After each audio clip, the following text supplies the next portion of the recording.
Hey guys, there's a few people that are on here. Brandon and I were just having a conversation about key learnings from different events and social media and this medium here, these accountability groups. And I was telling Brandon about how how I met somebody in the real estate investor world that saved me from making a huge mistake, and I'm so grateful for it. So, Brandon, I'll say it for the recording. We were talking, and we were talking about books that we had read. The Purple Bible, Rich Dad Poor Dad. For me, it was Tax Free Wealth that got me started. And I was talking about how I read a book that I acted on too soon, which was Who Not How. And I haven't told Brandon why this, what happened there, but I'll get to it. So I wanted to say that I had met Millennial Mike. I had met Dion up in Washington at an event. It was a multifamily event, but I went because they were there. I don't do multifamily, at least not yet. And I get to network with them. That's how I met Curtis up there. Great guy. He's in our community and learning things. And Dion was telling me things, and I was listening, but not hearing them. I was trying to go fast, right? I was trying to buy everything, and I did. I bought a house. I bought 3 houses in 8 months, which I don't know if that's fast or slow, but it's a little nuts for somebody who doesn't know what they're doing. I'm not a real estate investor. I hadn't done anything until April of 2023. So it was the right call to slow down, but I wasn't listening. I ran into Matt, the lumberjack landlord, down at the ORAAT. I met all these people, and they were all telling me, "Hey, man, I see what you're doing. Good, good, good, good. But you're too new. You don't know what you're doing." And I agree with them, but I wasn't listening. And then I met Chad, Coach Carson, right? And he kind of saw what I was doing, and he's a good guy. And he's a good guy anyway. They're all good guys, but he's a good guy because he saw me, and I would say young, but I'm not young, running around, and he saw this person that's going crazy with real estate. You get that shiny thing, and I had some success. I'm like, woo, I'm gonna go buy all this stuff. And he said to me, he says, because lumberjack landlord, the way he told me was, he said, slow is smooth and smooth is fast, right? And slow down, learn as you go, and all that. And I heard it and I understood it, especially being a military guy, but I wasn't acting on it, right? And so Coach Carson, met him, and he says, look, man, here's the best advice I can give you, and I hope you listen to me. And that's what keyed me in. And he's a tall guy too, right? So you're looking up to the guy, and he knows what he's doing, right? He's a seasoned real estate investor, and he says, look, if you go out and buy 10 properties and you make a mistake, you're going to pay that mistake 10 times.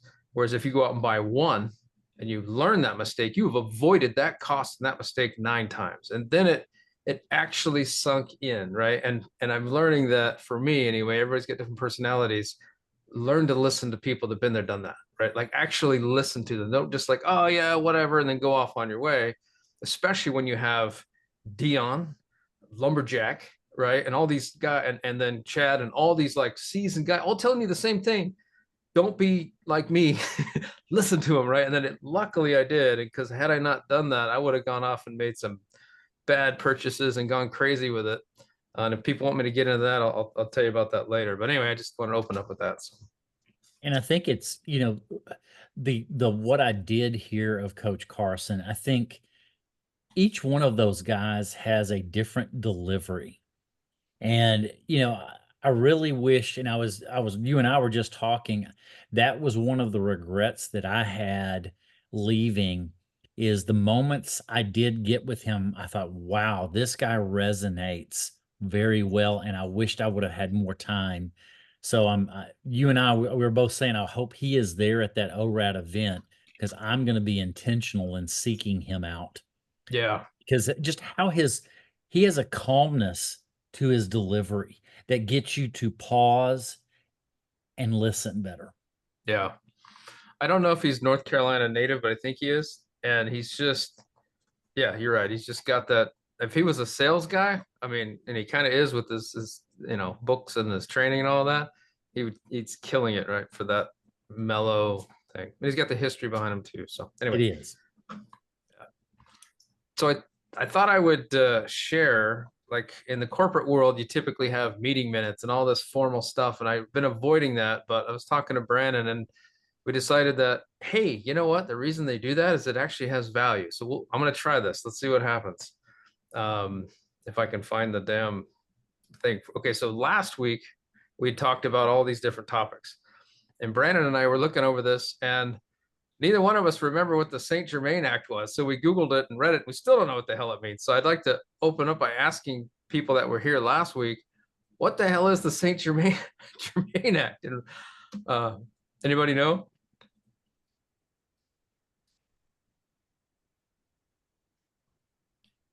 Well, here's the website where, or at least one of them anyway, that mentioned about the Saint Germain Act, and there was some subject to stuff in there. And it goes through 9 different things that can happen. Effectively, what I see is it's a way that will supersede the local laws, it looks like. So I don't know. Sounds like people don't know what it is, and that's fine. I just thought it was interesting that we covered it. Hell, I even sent it to Zuber, and I think I mentioned I have to go back and look and see what the message was. But all right. Well, here's what we covered last week, and then maybe this will spark some ideas, and then we'll open it up. So we talked about boot. I didn't know what boot was until last week, about the taxes with IRS. Says that your 1031 exchange wasn't valid or something along those lines, and therefore you get taxed on it. So I probably butchered that, but something along those lines. We talked about bullet holes. If they go in or out, it's like, all right, that's a new one for me. If they go out, it's okay, but if they go in, it's bad. I understand the logic, but still bullet holes. I'm like, wow. Wallpaper removal, we talked about that, interest rates, credit unions, and then renting to retirees, turnkey rentals, and then cost segregations. It's kind of the highlights from last week. So with that, I want to open it up and see what people want to talk about.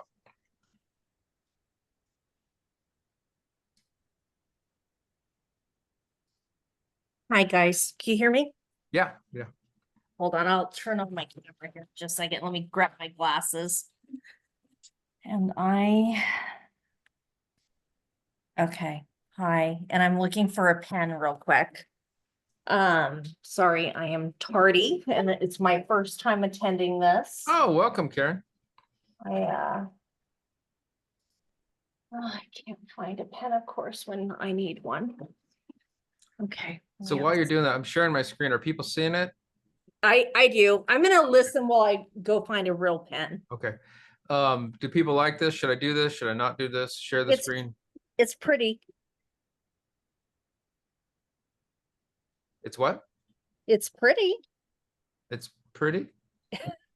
Oh, Well, all I see is a picture of a lake from a deck. Oh, well then I'm sharing the wrong screen. I'm sorry. Picture of a lake. All right. I was just going to share the meeting notes as we go along, so you guys can correct me and tell me, hey, wait a minute, we didn't do this or do that. All right. Share and screen. All right. Let me know if you guys are seeing this. Oh, what the hell just happened? Huh. Now what are you guys seeing? Blank combo of screen, both. it's just white. It is a combo. All right. Apparently I don't know what I'm doing. I'm going to stop this whole screen share thing and just continue on. Sorry. We'll figure that out later. All right. What you got, Karen? Nothing. Well, I have a pen. right. So I'm honestly, so I have my original rental, which was a condo I lived in, and then I moved and I kept it. And then I took some money and I bought a house, and I had estimated the rehab between 80 and 100 grand depending, but then they found so much more. It ended up costing me double that. I ended up having to replace pipes. I had to redo electrical. They found black mold. I had to have that fixed. I mean, it just, I mean, I'm in it now. It's done. They're building a retaining wall in the backyard, which unfortunately I do have to actually build. And then I'm replacing a small fence, and I'm done. I'm looking for renters now.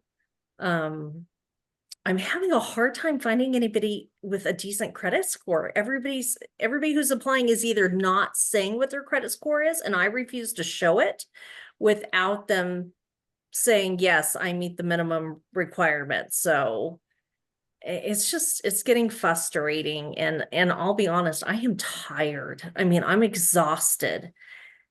And yet I know I want to do it again, but a huge part of me just wants to be like, you know what? No, I hit 2. It's fine. I'm done. I'm good with this. And then I hear Zuber's voice, but more importantly, I hear Dion saying, you can be a lazy investor, but you got to keep going. And I'm like, fine, fine. Cause like I wanted to go on a cruise and I'm like, I should probably not go on the cruise and save the money and be responsible and just get this thing rented out, work on the buy box and just keep moving forward. Cause I don't know. I mean, I'm almost 54 and I want to retire in, less than 10 years and be done and Yeah. play. And How many months or how long has it been vacant? so it's the inspector is coming back to do the final clear on Monday or Tuesday. I Oh, think so you're Monday. Yeah. So it was supposed to have been done 2 months ago. so are you marketing up front though? Yes, I put it on Hemline. They suggested it, and then I'll be honest, I mean, my Hemline person, I asked her to give me a call one afternoon, crickets. Because I really don't know what I'm doing. And I'm the kind of person who just wants to be handheld and walked through it the first time. And after I get it, I've got it and I'll go. But, so I'm struggling and I have a real estate attorney. And I'm beyond frustrated with her too, because she said she was going to send out stuff 2 months ago. And then I've called her since and I'm like, okay, where is it? And she hasn't called me back, but yet she hasn't billed me either. So part of me is like, did something personal happen? Because this is not her MO to just, lose it. So I don't know if I should be finding a new real estate attorney, but she is pretty dang good. So I hate to do that. But I wanted, based on what Dion said, I wanted a custom California, because I'm in California. I wanted a custom legal lease that covered all the important things for me. Like we're on propane. I want it said that the propane level has to be back to where it was when the person left. I mean, little things like that. I'm not in charge of your snow removal. You are. I mean, things like that. So you're up in Northern California, I take it. I am. Snow removal in like LA is probably not a thing. No. Hey, No. Brandon posted something in the chat you might want to take a look at. Just to clarify, what's the strategy? Is it long-term rental? Is that what you're targeting? Okay. So yeah, I'll be honest, my original goal was just to get to 4. But I have 5 grandkids. Oh, So congrats. I really want to hit 5. So that and keep them, and I will benefit from that during my lifetime. But then when I pass, I'd like to leave each one of my grandchildren a house. Nice. I mean, it's just me. So I just, Yeah, the No. Theodore is asking a pretty good question here. What's the minimum credit score you're looking for? Is that Well, okay. So Hemline said 650. So that's what we put. I'll be honest. I feel like that is way low. Even on my other rental, I've never gone below 700. So that terrifies me. So, and I showed it to a guy yesterday. I'm setting up a couple more visits this week, but I was really honest with him. It's basically whoever has the highest credit scoring, you meet the minimum qualifications. I said, if you can do those things, basically close to 3 times the rent, and whoever has the highest credit score. But I want to get it rented out and I want to be done with it. The only thing that bothered me about him was that I could smell cigarette smoke on him. And that is kind of a big red flag for me. But, what do I do? What if he turns out with the highest credit score? Yeah, I mean, everybody's got different things. Like for me, did you live in the property, the one you bought, the investment? Oh, okay. So I know some people that lived in the property, like the house hackers, they'll live in it for a year and then they'll move on and they can't detach themselves from the property because they live there. It's good because they know the property, the ins and outs, but some people can't detach. Me, I'm an easy, I could detach from this place in a heartbeat if I can make some money off it. Right. But my wife is like, no. Plus we have a 2 1/4 on it, so but Yeah. I think so the 700 is what I know. I hear Dion say, but that is in his market and there's high demand. So he can get away with that, right? So it depends if you're Right. in like Timbuktu, North Carolina, I California with am like, in I am in Timbuktu. I really live in a very, very tiny town. but the reason I really don't want a smoker is because I ended up needing to, it's a completely brand new house from the studs up, basically. The only thing that wasn't touched was the foundation, and I left the original fireplace, but put an insert into it. Everything else, new windows, new kitchen, new bathroom, new flooring, everything. So I want a decent tenant in there, but you know. Yeah, well, I mean, the market is what the market is, right? So if you don't have anybody that's above 700, you know, you gotta weigh that, right? But I mean, let's see what other people say.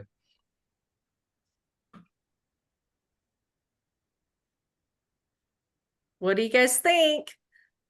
Hi, Karen. This is Karen. Actually, you look familiar, so I might have seen you, and I'm sorry I don't have my video on. But I might have talked with you before in some other group.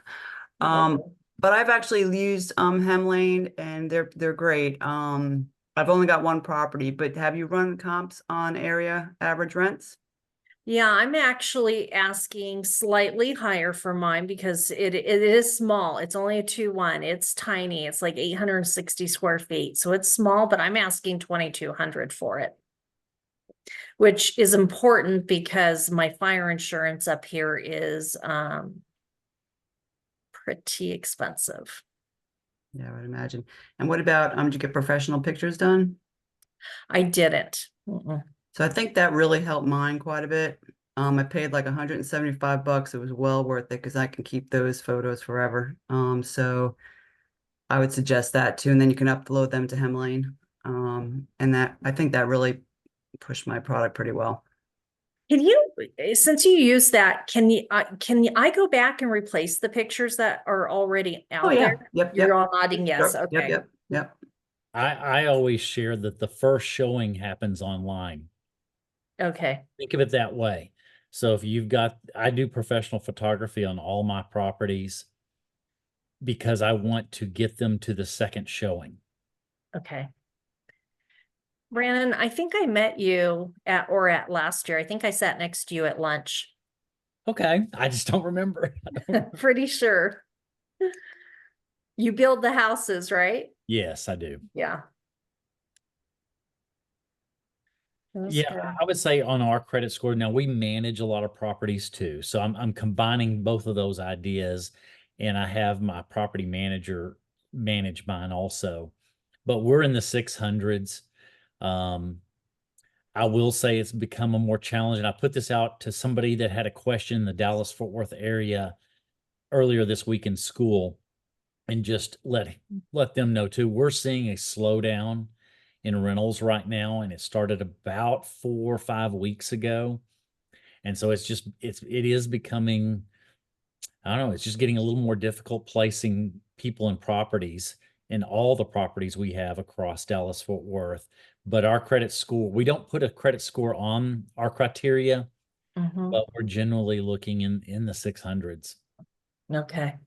I mean, if they're in the 700 way we look at it, I mean, we do get clients in the 700s. I'm not saying we don't. We do have that, but the majority are in the 600s. The 700s, they can definitely qualify for a house themselves. Right. And so we don't have as many that are, but we do have some. Okay. Can I throw another question out there to you guys? My other rental, and you know, it's older. I've always done updates as people moved out, but it's in desperate need of a new kitchen. It's a new bathroom. And I was just down there a couple of weeks ago, and I have to replace my balcony. So I'm actually trying to find contractors right now that can go replace the balcony because it's a liability issue at this point. But I'm charging him $11.50. So after the my HOAs are only $150 because there's just a few of us, and we just make each other pay for our own stuff, basically. That just pays for our water and gardener. But somebody else just rented theirs out for almost $1,800. And so I'm really, I want to get somebody in this other one, and then I'm seriously thinking about taking a HELOC out on it, and that property's paid off. And giving him the boot and remodeling that kitchen and bathroom. What are your guys' thoughts? Would you just leave it alone? Or should I just start raising his rent? Or do you think I should boot him out and just fix it? How much rent are you currently getting? He pays $11.50 right now. So let's say $1,000. And if I boot him out, I'm positive I can get 17. Before booting him out, maybe you should try the binder method and see if he'd be willing to raise the rents on himself. I thought about that, but I am in California and you can only raise in that area 8.8% a year. And I have to pull the permits. So I have to like commit to do this if I'm going to do it, because I have to pull the permits and attach the permits to his little bye-bye notice. How much is the cost of the remodel? I don't know, but I'm assuming it's going to be Because probably kitchen and bathroom, that's expensive. Those are your expensive remodels. right. And while I'm in there, I'm going to fix the air conditioning, because the air conditioning does great job downstairs. It's never done a good job upstairs. And I want to put it in a dual system, because that one is located in the Central Valley and it is hot. I mean, it gets up to like 110. So it really, if I'm going to do it, I need to do it once, be done with it. Cause then again, I'll hold it forever. But I'm assuming that's going to cost me at least 60,000, probably a little bit more. So I'm gonna do some numbers the way I would think of it. I'm gonna use your 60,000. I mean, and that might be low.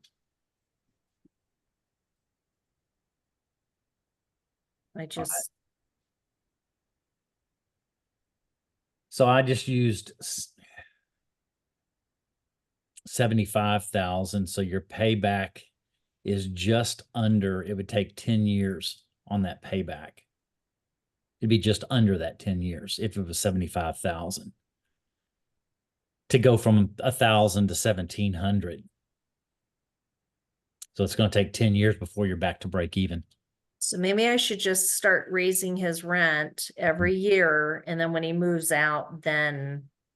That's what I would do. That's the way I'm looking at it. That's why I was running that number.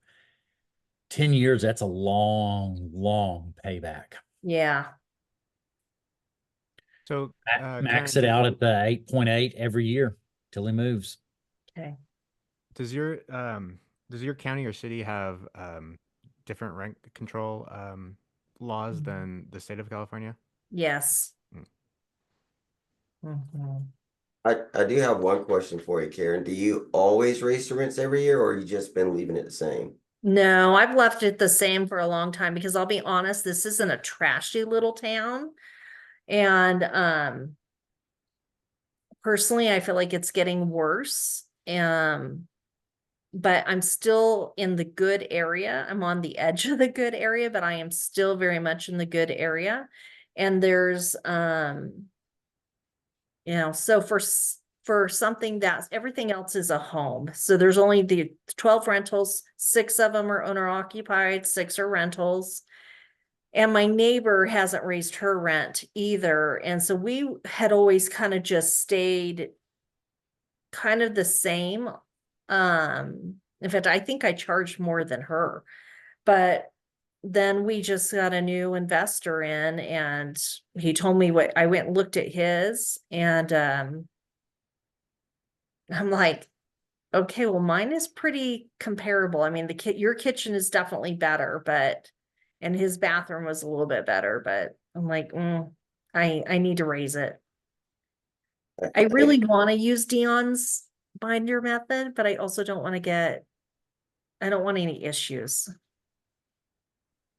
I will say this, places like California, which just makes it really hard, New York, California, Washington, it's just, you just have to raise the rents, just every year just to deal with the policy of it. I mean, it's not that you're being horrible, it's just that the state is doing you and the tenant a disservice, because you want to provide the best situation for the tenant, but Right. the state just makes it impossible to just do the right thing. So just keep in mind, like, it may feel horrible, but you probably just going to have to raise your rents every year. I think I'm going to have to, so I think I'm gonna go down there and talk to him about it, or at least we're gonna have a phone conversation about it. Because I'm gonna be honest and tell him, I have to raise your rent, and if you wanna blame somebody, blame Newsom, because he's the one who's putting these policies into effect that are causing me to have to do this. So, yeah. Not that this is a political message, but please don't ever vote for him. He's terrible. He's terrible. I think Michael Zuber said he went to school with him, right? Several times in the video. He don't like the guy personally. Mm-mm. Mm-mm. No. He calls him King Newsom. Oh, I can see why. Yeah. Mhm. I mean, they should put him in a Batman movie, make him a supervillain. He would look perfect for the role. Yeah, well, thank you for that, because I've really been going back and forth, but 10 years is too much. That doesn't make a lot of sense, so, Yeah, that would be the decision I would make, truthfully. okay. I have It's another just too long of a question. payback. I have another question for you. Is there a lot of slumlords in California? I'm sure that there are. I personally am not, so I won't rent anything out that I wouldn't live in. That's kind of my criteria. If I wouldn't live there, I'm not going to rent it out. Which means sometimes I probably do a little bit too much, but I always feel like I'm asking a reasonable price for the property. So I want to provide a decent product. I want to, and if there's a problem, I will fix it immediately. Well, the reason why I asked that question is because here in Albany, Georgia, we don't have all those regulations when it comes to raising rents, but a lot of landlords do not like to raise the rents whatsoever, and they slowly but surely become slumlords because you don't raise the rent, you can't adjust to the current taxes, you can't adjust to the current pricing to fixing things in the current fixtures, walls, cabinets, and stuff like that, and they just slowly get left behind and become slumlords. So that's one thing I want to try to make sure I stay away from. I want to give them fair rents, but at the same time, I want to make sure that I can provide them the best service. And sometimes providing the best service is raising the rents. So just a little caveat to keep in mind. I agree. It becomes the longer you have deferred maintenance, usually the more expensive it is. But then it gets to a point, it puts you kind of in a cul-de-sac to where the property is in such a condition, it only gets X dollars for rent, which is really way below market because of that deferred maintenance. And then, you've got to outlay, let's just say tens of thousands of dollars. It really puts you in a tough spot of harder choices. I agree. You do see that the people that don't raise the rents, their properties become degraded. And really, if we look at it, our property is our asset. Right. And if you're not taking care of your asset, your net worth is declining. I had this meeting with one of our owners the other day and had this heart to heart. Now, this was a guy that owns a single wide mobile home park. And I have the perspective, I believe they deserve housing. That price point deserves it. They're not less human beings than I am. But I was going to kick this owner to the curb if he wasn't willing to do the repairs that were necessary. Because I believe in the mission I have when I manage the properties, that I want to be proud of what we're doing in all different, lower class, middle class, upper class. I want to be proud of what I'm doing, that I'm taking care of those people, almost especially because they tend to be, the world tends to treat them with less value. And I think that's wrong. They have just as much value as I do. And so I had that hard meeting with him. And if he wasn't going to do the deferred maintenance, I was firing him. Now he did, but I had to put my foot down a couple of times on smoke detectors. Can you believe this? I said, buddy, it's wrong and I'm not going to be liable. So you've got to do this now or we're done. And I think I probably scared him a little bit because I was firm in my conviction and eyed him straight to his eyes and said, I'm not going to be a part of this. Mhm. But I know that's totally different, but it's really the deferred maintenance that we're talking about. Well, and that's And- a safety issue. That's a basic Oh. safety issue. Yes. It was, well, I'll leave it there because I know some things of his background and it just boils my blood.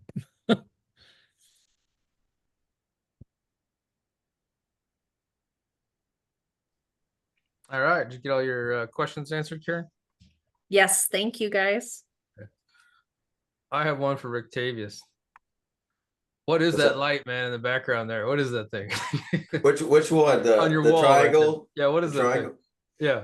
It's something that they're selling at Home Depot. It's like it's a cool little device. It actually Bluetooth. You can actually set it up in different design pattern, and it just does its own thing. You can they even have holiday theme ones. Actually, let me see if I can do that right now. You control it from your phone. You guys See notice, look, here. Rictavius has got the strip of lights going across, man. He put some time into that. It only took like 5 seconds. Had to get good double-sided tape because the one that came in the package just did not work well. I cheated and just put a background. I copied the old guy REI. I was like, all right, I'll just background it. I don't have to worry about what's in the picture. I think it should change, right? Fancy. No, my bad. I went to Hanukkah. It's supposed to be Halloween theme. There you go. That's not supposed to be the case. Well, anybody else have any questions or topics they want to talk about? Can I just ask how you guys, if you, I know that you are, Brandon, but I don't know how many you guys have, but how did you make the jump from 2 to 3? Because I have to tell you, after this last one, I'm a little bit nervous. I'm a little bit scared. But I know I need to keep going. And would you pull out money for that next down payment, or would you just do a Dion and suck it up and do nothing until you save it? I Or would pull it say out of your depend- savings if you have it. It really depends on your goal. I resonate with Dion, and I think you mentioned age. I'm very similar. I'm 52. And so what I'm trying to do is maximize my cash flow per door.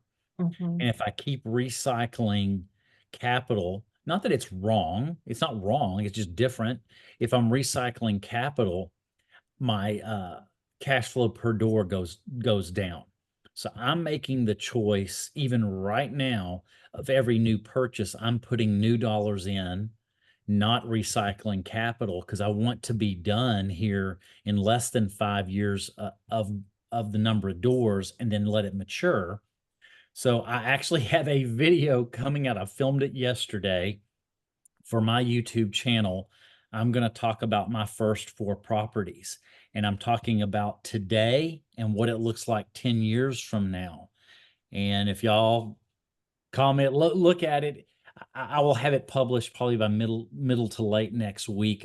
I realized, y'all, I go to church. I was in church and I thought of something that I want to put a little bit of an intro to that video, because I'm sharing financials of our family, not to brag, but to share what's possible with 4 properties. And I would say, Karen, to your question, push through.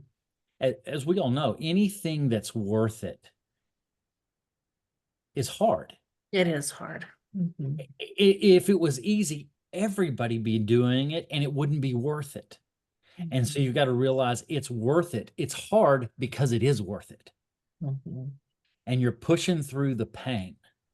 And even Dion, Zuber, all of them talked about it. We're all living it right now. All of us here on this accountability channel, we're all in some of that cycle of suck, if you want to call it that. Yeah. We're in that cycle, and once we get to the top of that hill, it gets easier. And I'm banking on what they all say. It's about year 8 is where it really crests that hill and gets better. And I believe it. I do see that potential, and I see that happening, but push through it because it's worth it. Karen, No cruise. right. Did you see, or did you hear or see Dion's session about a week ago where he said, you know, you guys know his story with Dion. He tried to quit. It was so bad. It was just horrible. And he said he was lucky that the universe didn't let him quit, basically, is what it boiled down I to. saw Right? it this morning. I watched Yeah. it this morning. I didn't realize it was last week, Yeah. but it's a good one. It's Yeah. a short one, 10-15 minute video, but he does talk about it. Yes. Yeah, think about that. Look where he's at now. He tried to quit. He wanted out, and it just, powers of be wouldn't let him do it. And so here he is. So I mean, think about that. He had probably a lot worse, situation than you're probably in, is my guess. So yeah, I'm with Brandon. Yeah, push through. I mean, I'm having a rough time too. Like rents have dropped in the last 6 months, not by much, but enough to impact. And We can hear it in your posts. yeah, Jared, well, and you're this, being real and genuine that you're having some struggles, and I love this group that we can share and have that honesty, that it's not all sunshine and rainbows. yeah, that's true. There Well, is, I'm doing it for yeah. selfish reasons. I want feedback. Like, hey man, things are like, I mean, I'm okay, right? The other properties are covering, but it's not quite an alligator, but it's not worth what was the one that Matt said, the BS to ROI, the bullshit, the return on investment ratio on that particular property, it's paying for itself, but the amount of BS I have to deal with, it's not worth it. But the portfolio is okay, so I'm okay. Plus I have a W2, so I'm good. But and it's not bad. I'm not complaining. It's just that I had an issue and I had to go fix it. And I knew this was going to happen. So it's not like it's an unknown. And I'm rebuilding now. So it's okay. We're up to 5 in that property. So we're actually, making $100 or $200. But for my situation, that's not worth it. So we'll get there.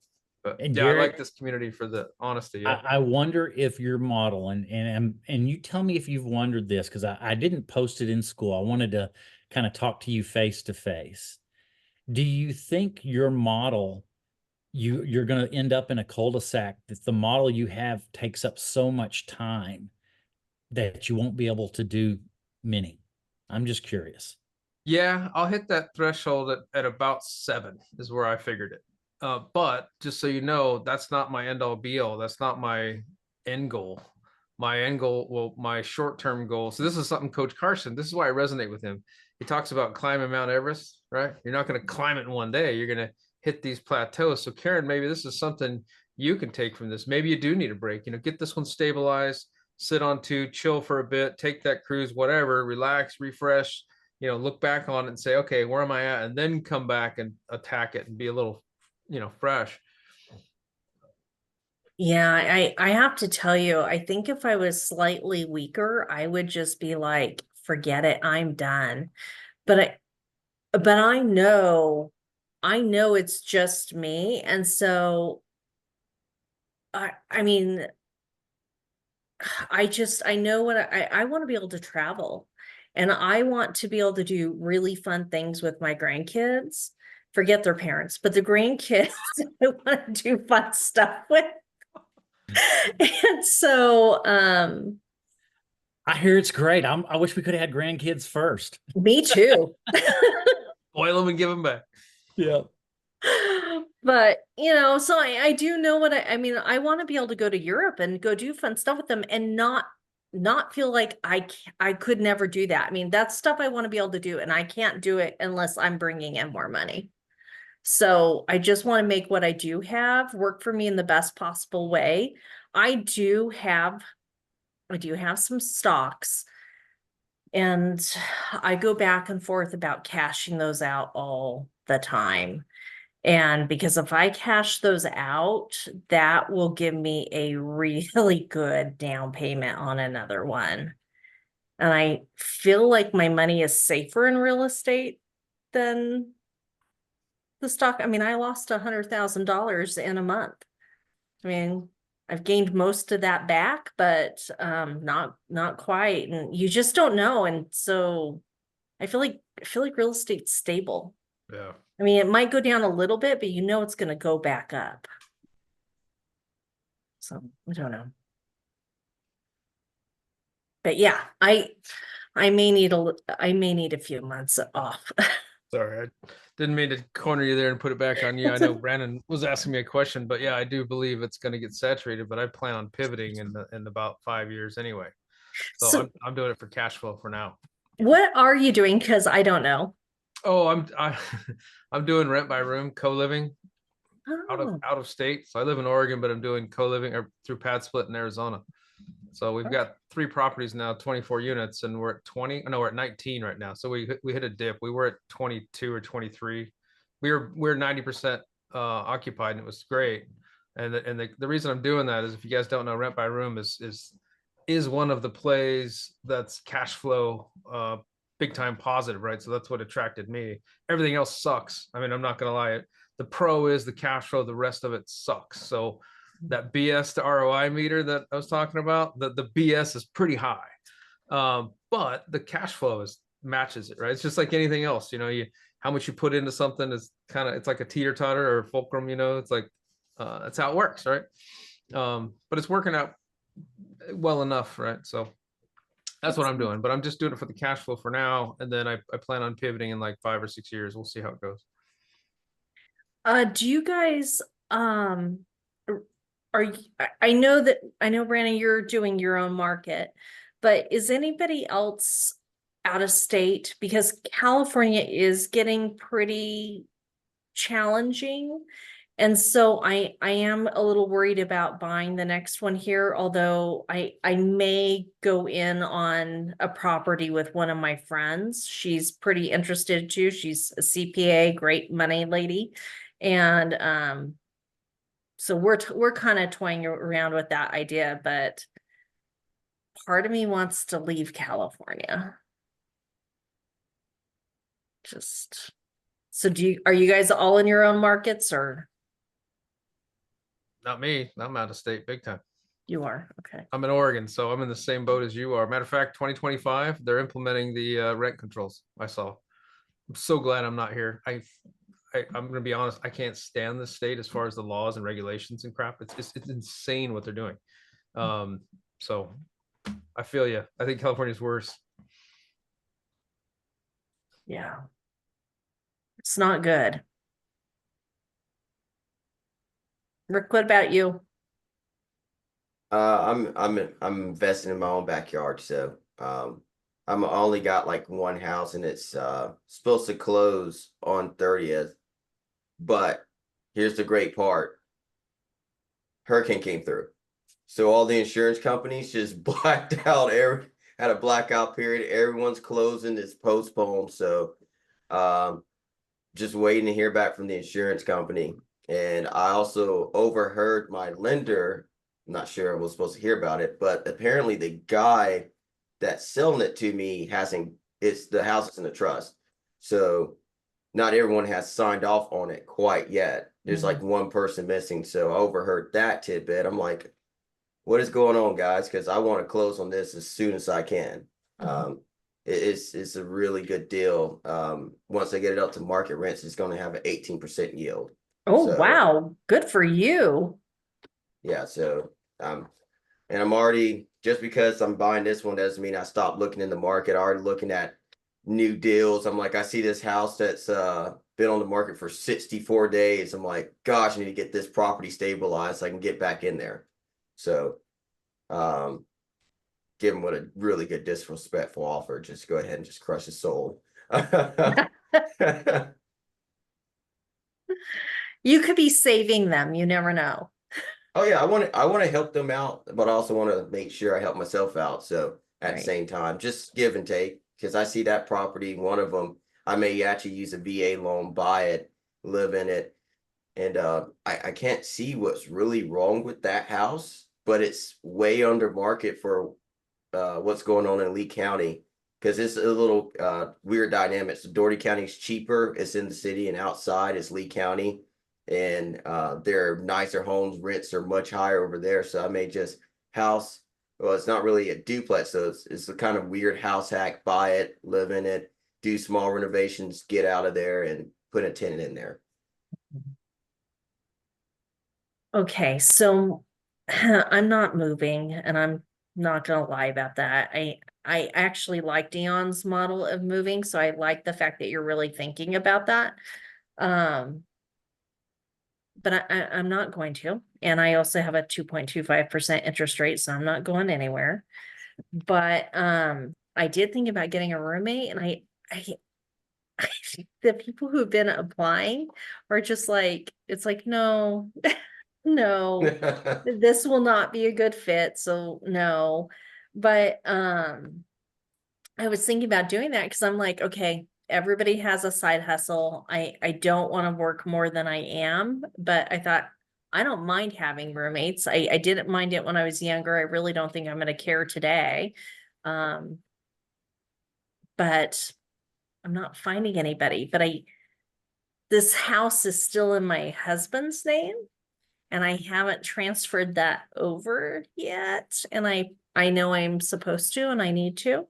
I mean, it's in my name, but the loan is not in my name, if that makes sense. So the house itself is in my name, the loan's in my husband's. But part of me does not want to transfer that loan over so that it doesn't really hit my credit. I was gonna say that's an interesting conundrum there. Like you have control. You're on the deed, sold solely on the deed. Well, we're both on the deed, but the Oh. attorney's supposed to be working on that and getting him off.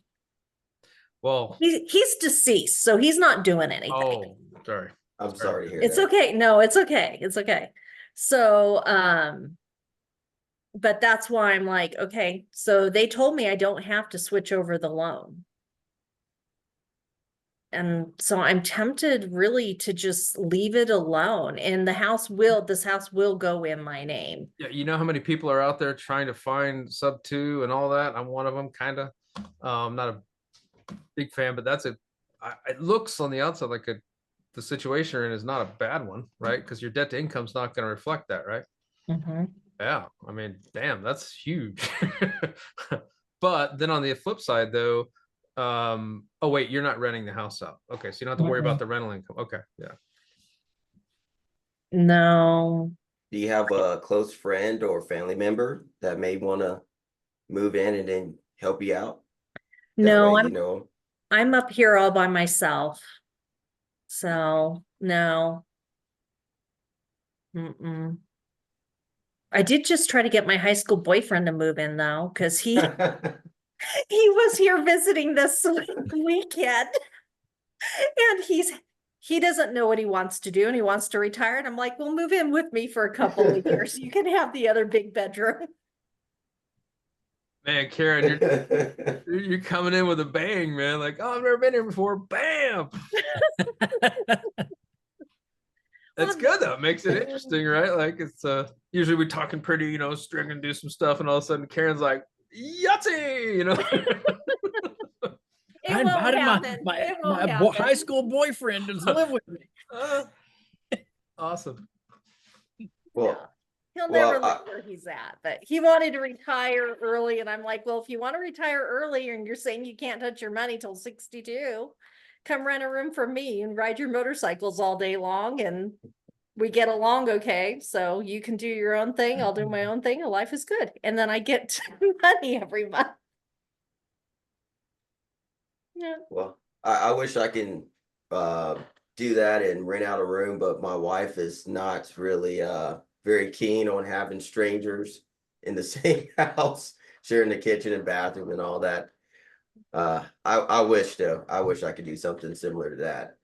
I wouldn't do it if I was still married either. There's no way. There's no way. It'd be out of the question. But, as a single person, you have more options. So. Never So say never. I may convince her one day. One of these days, I may be able to convince her. What Maybe Karen. the duplex, have you ever, have you thought about trying to do the duplex thing? Oh, absolutely. I have I can get the VA loan and I've been trying to, I actually almost got one, but a guy came in and went to the seller and said, I will buy all 3 of your duplexes, and I can't compete with that.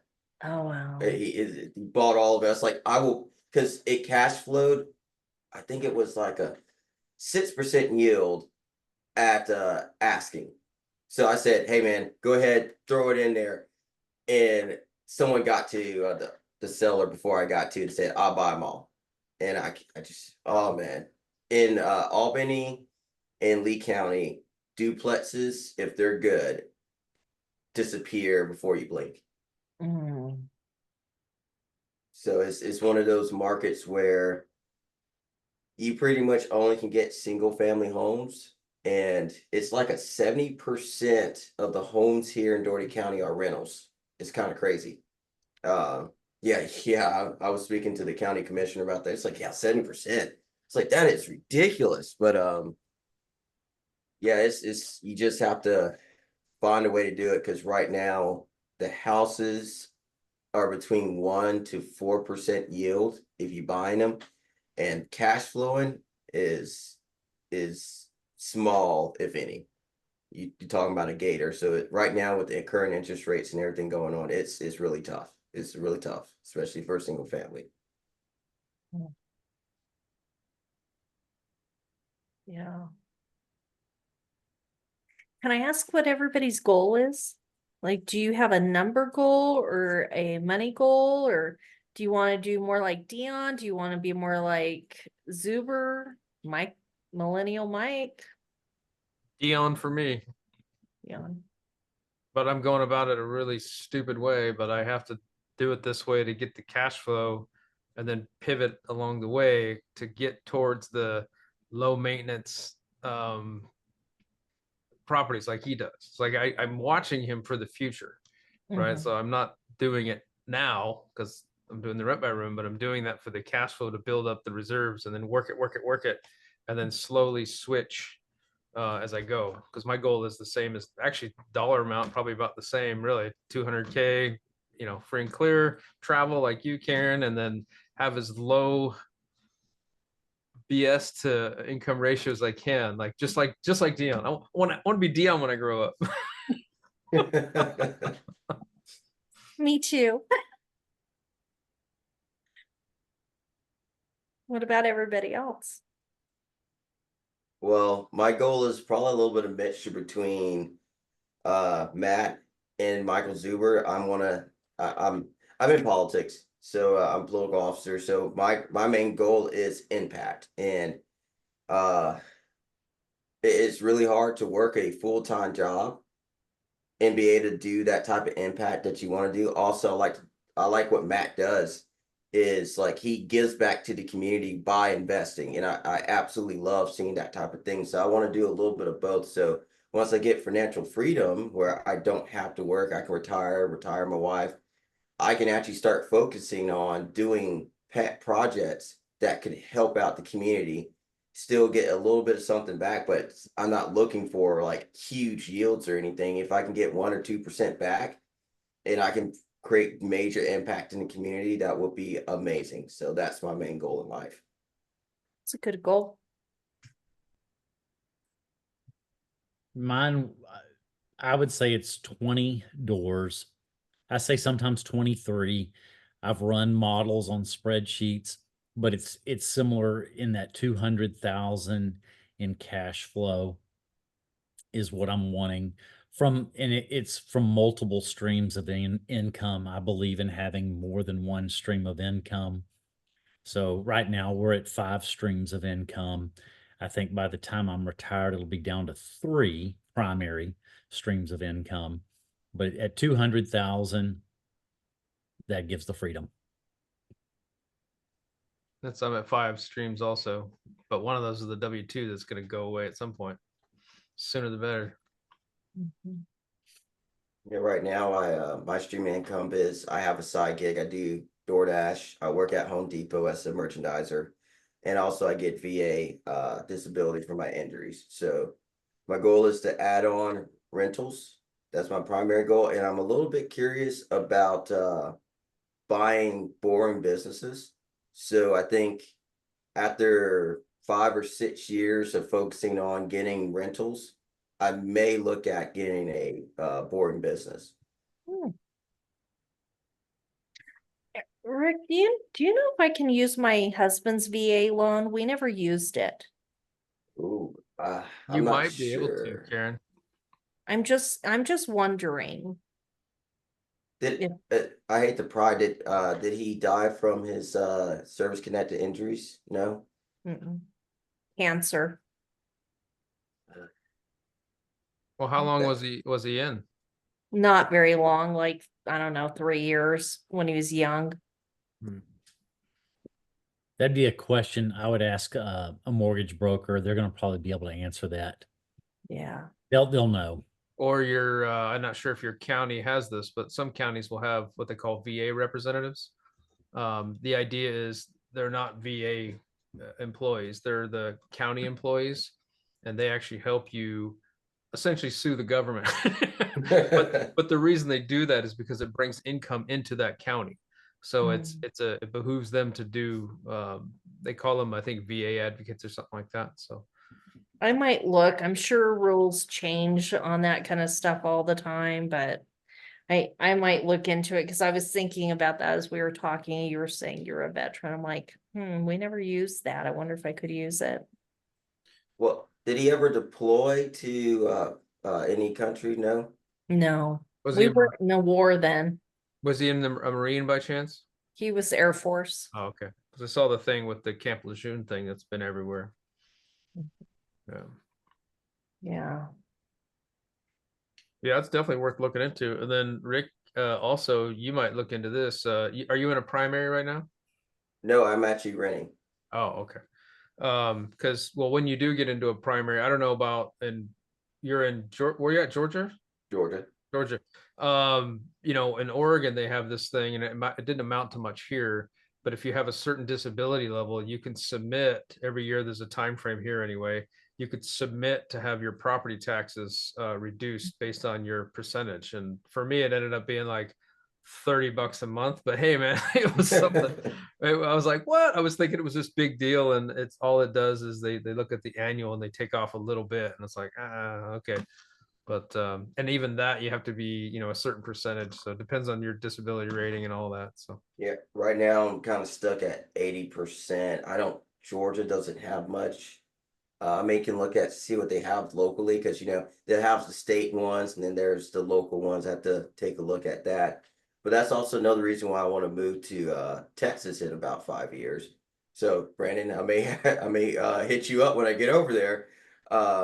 Yeah. But they have a really good veteran program. I think they actually you get tax breaks if you have like 80 or 90% because they know the VA will give you a hard time to just weird VA math, by the way. If you're I know he knows about it, but VA math, even though it's 100%, does not mean it's 100%. You'll get 80%, even though the math total is 100%. It's kind of weird.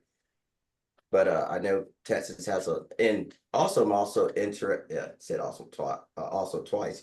But I'm also interested in build to rents. Another reason why I want to go to Texas too. So because I also know the VA has some type of program where you can build houses with your VA loan, to construction. So I was thinking about doing duplexes since duplexes and triplexes, quadplexes are also considered single family homes. So I could also use that as an advantage of getting into build to rent. Yeah. The challenge right now is just finding lots that are zone multifamily. That's the real challenge, at least in our area. I'm looking all the time, every week in the areas I'm looking for. And they're worth gold if you got them. Is there a way to go to the zoning board and see if you can get that specific land rezoned? You can, but it has to, there are going to be, the chances are limited if it's not in their master plan. Lots of communities publish out a master plan of where the zoning is for different areas of what they expect for the city over the coming decades, if it's not part of their master plan, the chances are very slim. Hey, when you say multifamily, you're talking 5 and above, or Oh, I meant, I'm talking more than yeah. 2 or more is the zoning here in Texas is called multifamily is 2 or more. so that's not considered 1 to 4 is not residential? No. Interesting. Yeah, it's kind of the same thing here. I actually was looking at that. It's like, why they loan wise it's considered single family, but when it comes to construction and zoning, it's multifamily. I'm like, why do you do this to us? Give us a Because the right hand doesn't talk to the left. Lenders don't care about the city, you know. Because in master plans, and I was part of planning and zoning for our city years ago, the general premise is they'll have sections that are zoned multifamily that they've designed. That's where they're going to put the multifamily. But then also it goes from industrial is the most invasive, industrial, then to commercial. They use multifamily a lot of times as a buffer between commercial to multifamily, and then multifamily to single family. That's kind of the categories, but then there's categories inside of those categories, and it's all part of a master plan. Our city has a 4-decade or maybe it's 50-year master plan, and I was literally looking at it this week, looking at where they put multifamily and seeing if there's any land in those areas that they're saying they want multifamily. So if you do find that in that master plan and you found open land, you have a good chance of getting it rezoned multifamily, because you can reference here city is your master plan. You're going before, for here in Texas, you go before the planning and zoning committee to get that rezoned initially, and then it goes to city council after that. But if you're showing them, here's your city, the city's master plan, and you're saying this area is master plan to be multifamily, I'm just following the master plan, you have a high likelihood. But if it's a lot in the middle of a bunch of single family housing, the chances are slim to none. There'd have to be something definitive to create an exception, because then it's being zoned multifamily with an exception, and then it has to go to city council and they have to approve it too with that exception, and they're not going to do that. In all the years I was there, it did not happen. Here's a thought. Is there a way to maybe buy land, it's zoned for single family, build it with an ADU on there, and design the ADU where it's easily accessible for tenants? Or would they see through that? That's happened in our city and they won't allow it. But that's because we have tons of land. Texas, we have plenty of land. I see it happening in California and other landlocked areas where it's high development. They are starting to allow it and allow it even more and actually encouraging it. It's just not here where I'm at. It's not happening.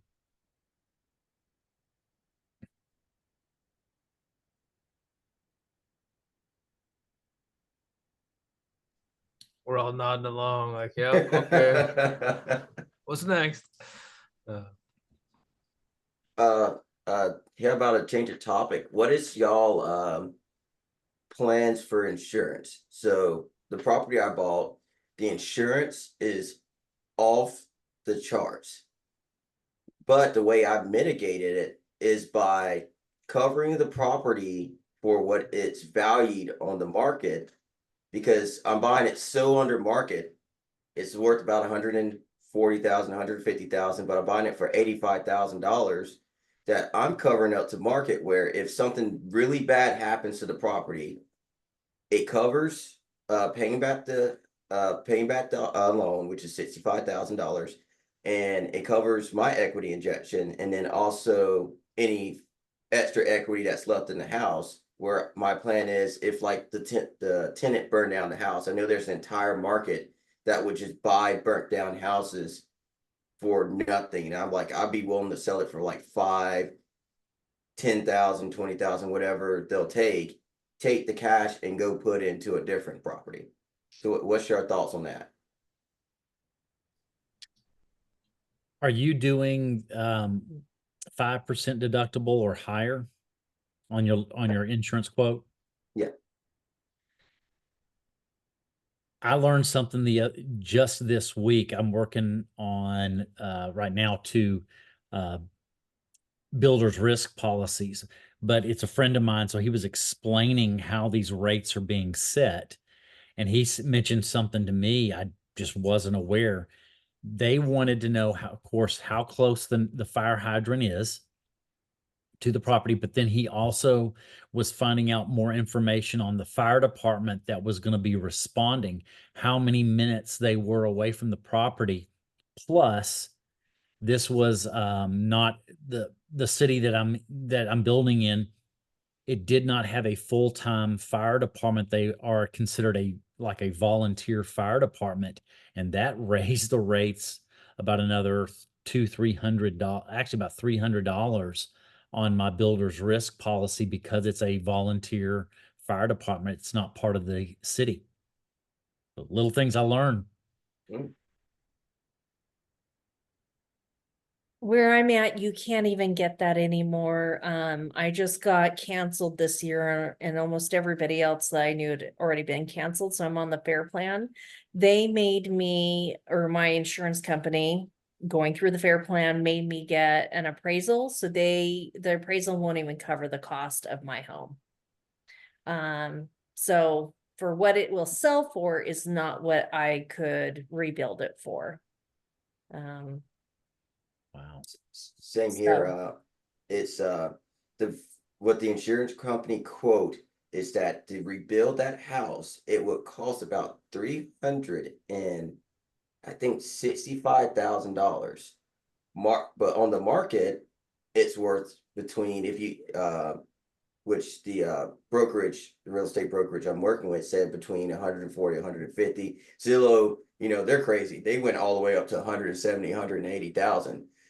And you look back and forth on different models, but it's nowhere near the market price to rebuild the house. Mhm. So that's the situation where it's kind of hard for me to go with full coverage, rebuild the entire thing, where it's just I can just take the cash, sell it for dirt cheap, and I actually make money if there's a fire.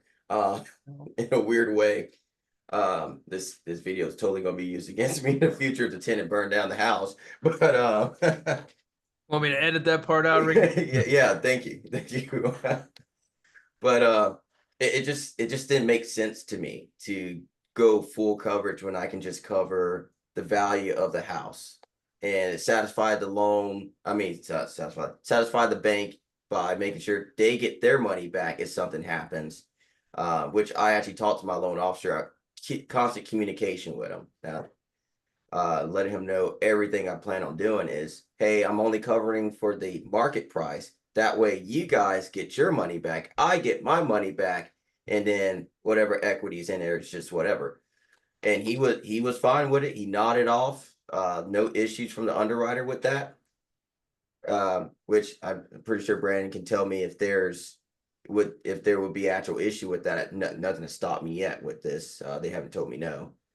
So I just find that the current strategy right now is, if you can get it way under market, cover the actual loan, your equity injection. If there's any extra equity that's just you can gain from it, just do that. Because I was actually on Bigger Pockets. That's what the video I watched it, where the guy was talking about how his tenant burnt down the house, and he learned about this entire market about buying burnt down or burnt damaged homes. So that's where that idea came from.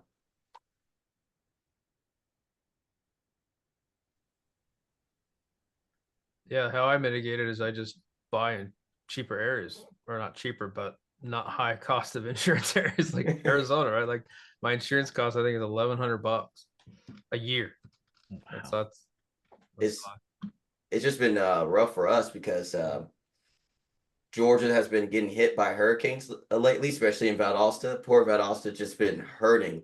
And I have a feeling because of this current hurricane, they're just they're going to go up higher and higher. It's getting pretty gnarly. It's not too bad here in Georgia compared to Florida, but it's starting to get up there if these hurricanes keep doing the damages that it's causing here.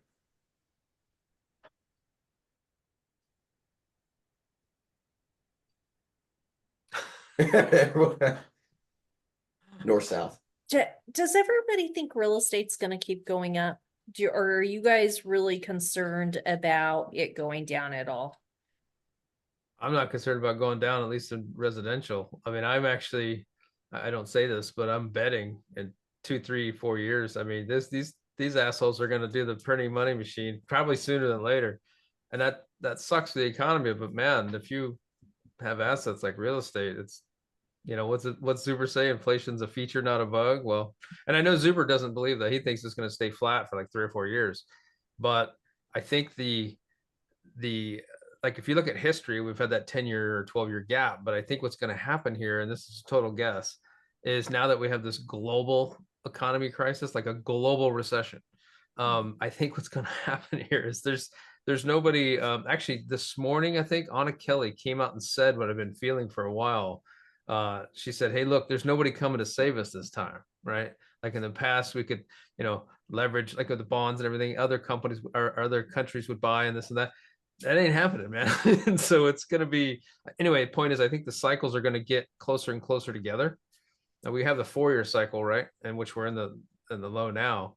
But I think it's going to get squeezed tighter and tighter. So that turnaround time for the inflation, even though it takes a long time, I think is going to squeeze to the 2, maybe 3-year mark. So who knows, maybe that's a hopeful thing, or it's not good to say that, because that means that the economy's, but if it's tanking anyway, you might as well take advantage of it. I didn't do it. They can't stop spending money, so it's gonna be an issue. I published something in SKOOL a couple of days ago. There's reasons why I'm titling certain things. I might be answering something from somebody else's post that they don't, but I put in, the statement was, do I trust the asset? Because that's what I think, as we continue to invest, that is the question we're asking. Do I trust the asset? And my answer for me definitively is yes, on multiple layers. But I went and published since the 40s, and I'm on Fox News, just so y'all know, I'm reading articles on Fox Business. And Fox Business had an article out. It was 2-3 months ago. I printed it out because it was so good. It was talking about real estate, and it had data from all the way back to the 1940s, and it showed the prices every decade.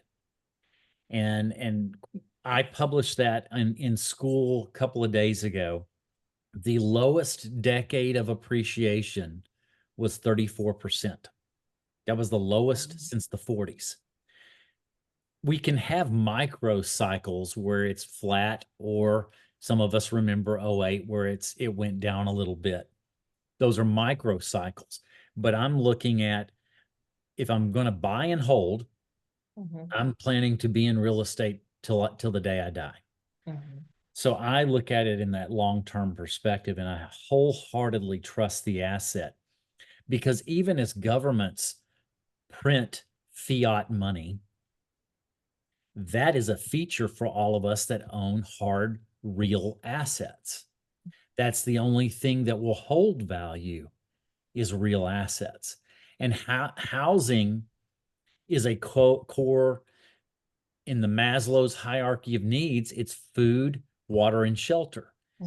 I got out of a business thinking of that. That's just how I think.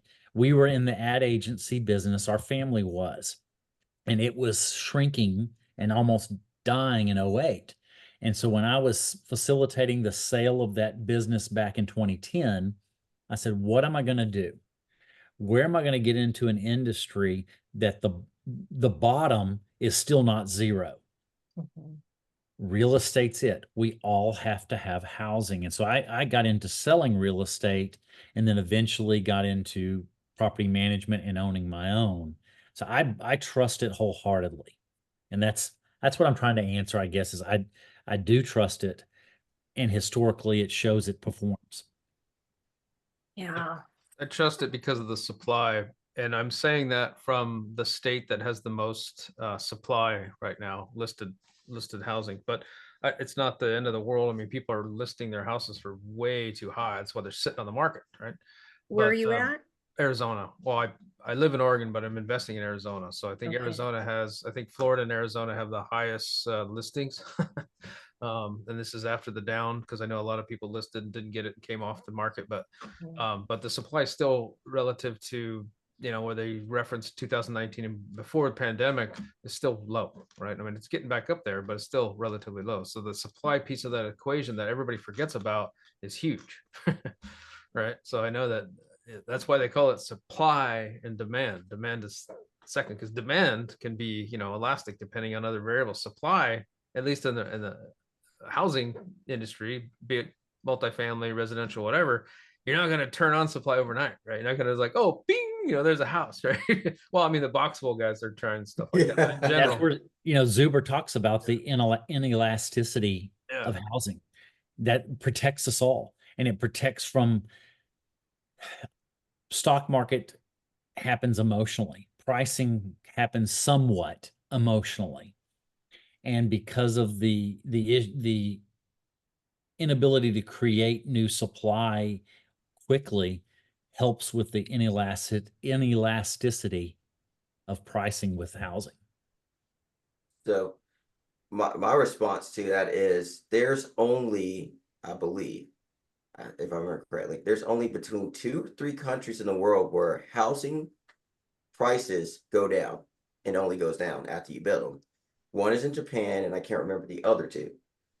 So if out of all the countries in the world, only 2 or 3 countries, the market pricing for that house only goes down, it's a pretty safe bet to trust in real estate. The only reason why Japan is because their interest rates for their Fed and their economy been stagnant for about over 50 years, if I remember correctly. So Since that's the their 80s. situation. Yeah, since the 80s. So it's a pretty safe bet. Like they said, we have to have food, water, and housing.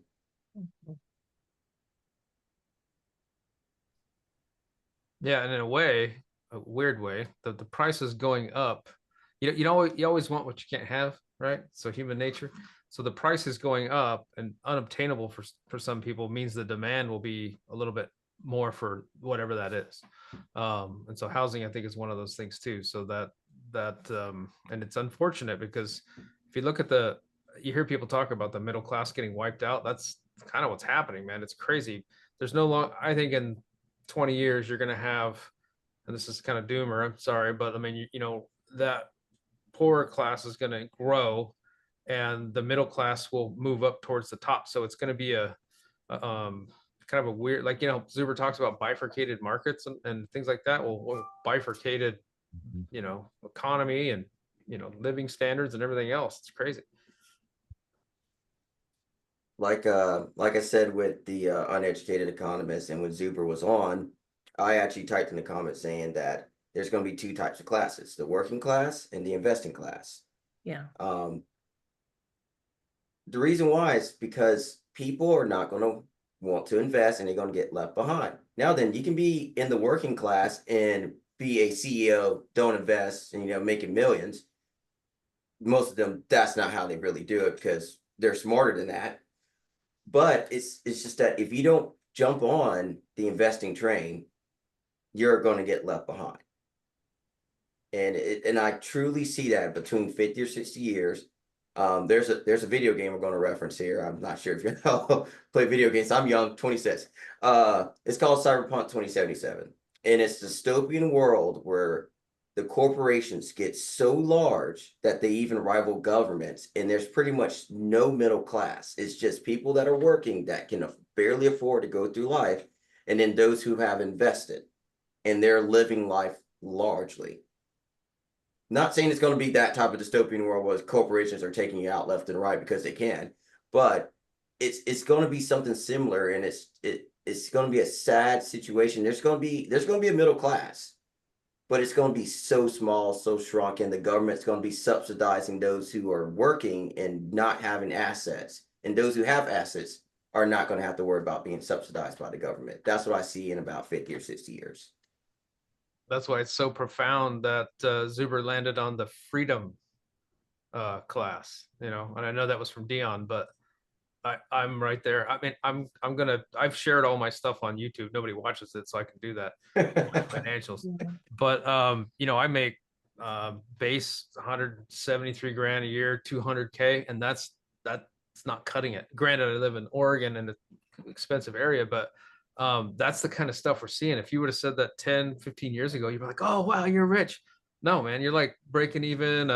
We have older cars, you know, that kind of world we're living in. So I was like, man, I got to do something. And that's where for me, I started by taxes. We're getting overtaxed and I got pissed off. And so that's how I started. And I'm thankful for it. I'm actually thankful for our state and federal governments for pissing me off enough to where I'll do something about it. Because I was comfortable and happy and everything. But even me, I was like, all right, man, I'm not going to have enough of my retirement. The way that the inflation is just taken off. And that's another thing. Yeah, it sucks, but it woke me up. And I'm hoping that these type of meetings and, you know, the fact that there's Zubers and Dion's of the world out there talking. I don't know if you heard Pat Bet David the other day. Pat Bet David called people out and said, get off your keister and go make some stuff happen. And he called out a lot of people. And I thought that was interesting. So yeah, I think we're kind of in a fight, you know, for our freedom. I agree with you because I'm in education, so I'm a teacher, but you know, my salary is not great. Supposedly I'm going to get a pension, but I have to tell you, I really worry about it. And so hence why another reason why I want rentals, because I want to be able to survive if they pull that pension. So there's two reasons why I started looking for. I actually got onto the rabbit trail through YouTube. You know, the algorithm surely got me to one rent at a time. What ended up happening is around the pandemic time, I moved out, got into my first rental. Mm-hmm. I was able to go to Sam's and buy 2 buggies full of groceries for about $230. Fast forward, I can barely fill up a grocery buggy. I mean, it's rough. And then I was also, like I said, involved in politics with the parties. Is a non-paid position. The only way you get paid is at the state level. I'm throwing money into this because that's just the game you have to play in order to be in it. It's rough. It's really rough. And I'm like, man, I got to do something in order for me to continue to live and continue to participate. I got to find ways to make money.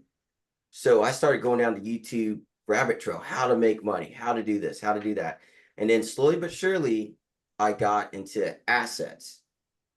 And then it went from buying businesses to buying rentals. Mm-hmm. And I found, and with my research, that the best way to hedge against inflation, not really buying gold, not buying stocks, unless you make a lot of money, you can just throw like a couple million, then you're good.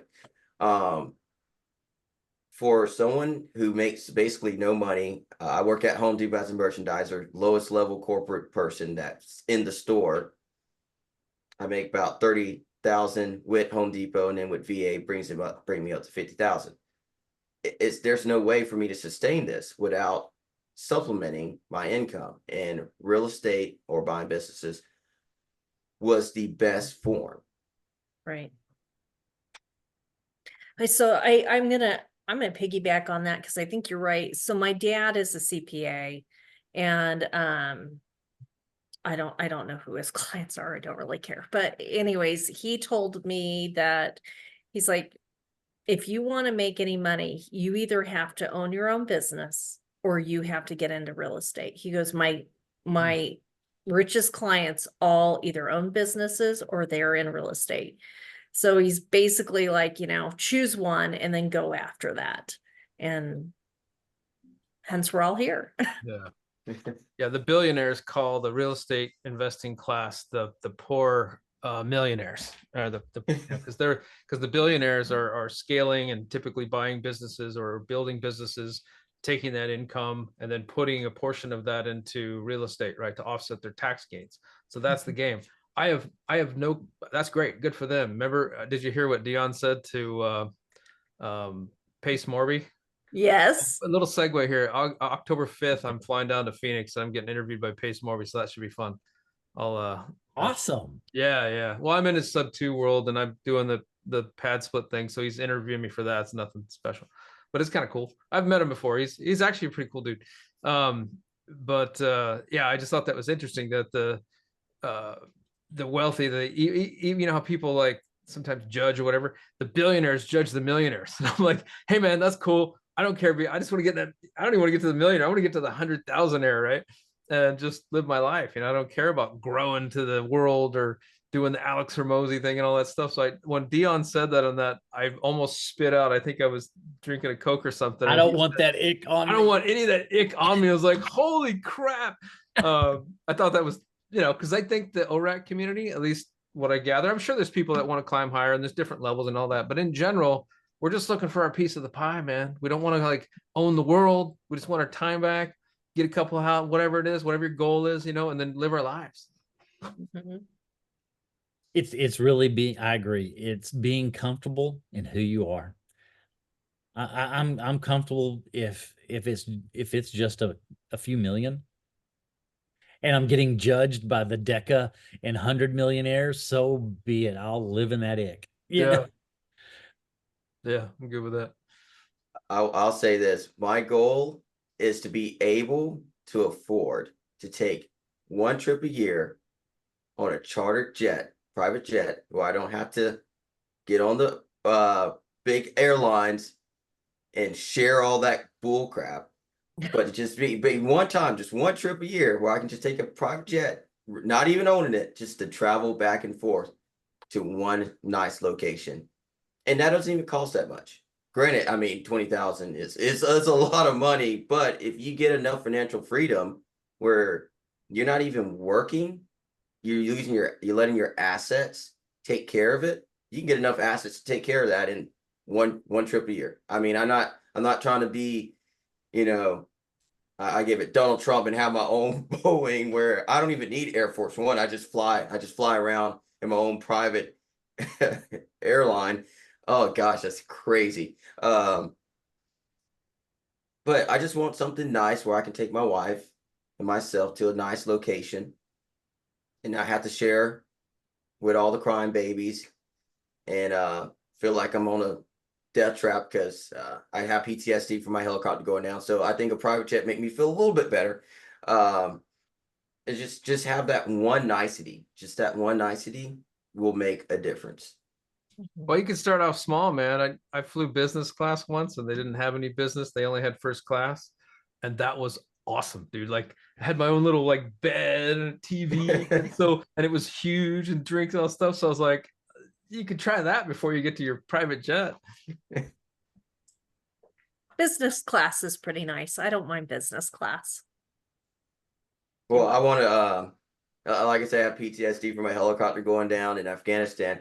So I want to be able to rent out a jet for just that one trip where I can also bring on a parachute with me. So when, because you bring a parachute on a public plane, they're going to start looking at you funny, like, oh, what is this guy doing? So to avoid all of that and avoid TSA staring me down and patting me, doing all the searches in the world, I think, sorry, that one chartered plane for that one trip will just make me feel just a little bit better, where I can just bring on that parachute with me, and I like, come on, baby, we're getting on this plane. Make sure you have your parachute, and we'll be all good.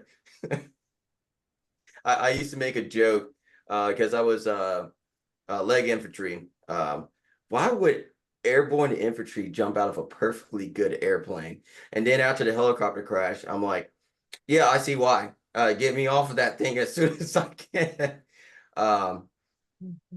But I mean, I just, it's a funny goal, but it's just small goals like that even though it may not be realistic or not, it just keeps me encouraged to keep on going. So That's just a small little story. Yeah, I mean, I think everybody has little goals that they want. Yours is to have a private jet. I want to go play with my grandkids. Well, not to own one, just be able to charter one for one trip a Okay. year. Fun.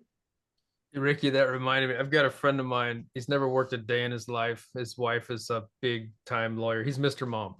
And I know him because he used to play video games when I was younger.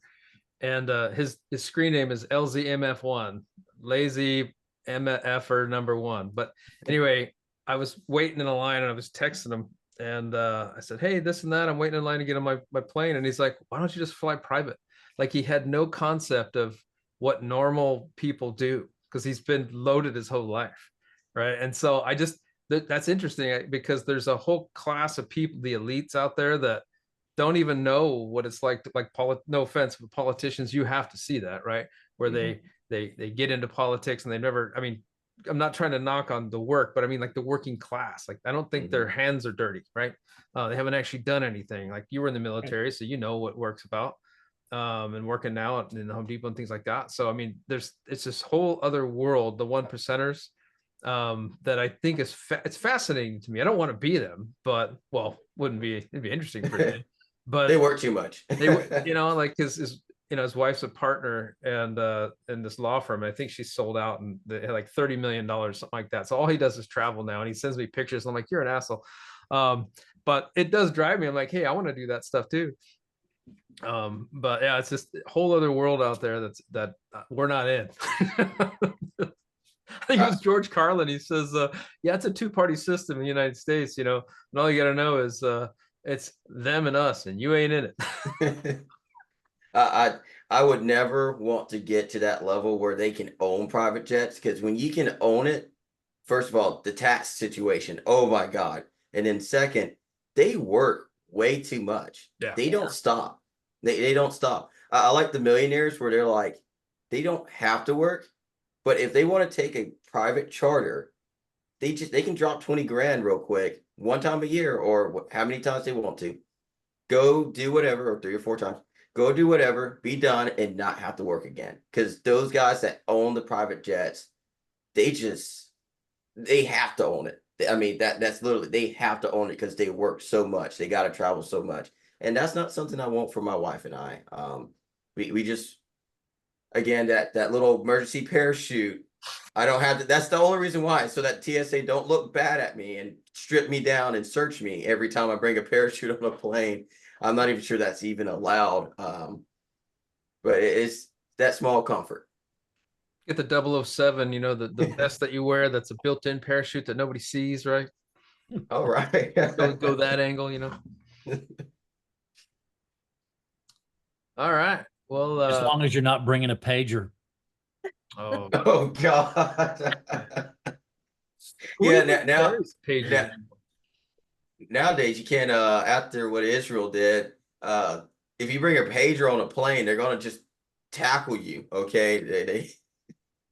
You can't trust pagers and walkie-talkies anymore. Right. You guys remember the Note 7 phone?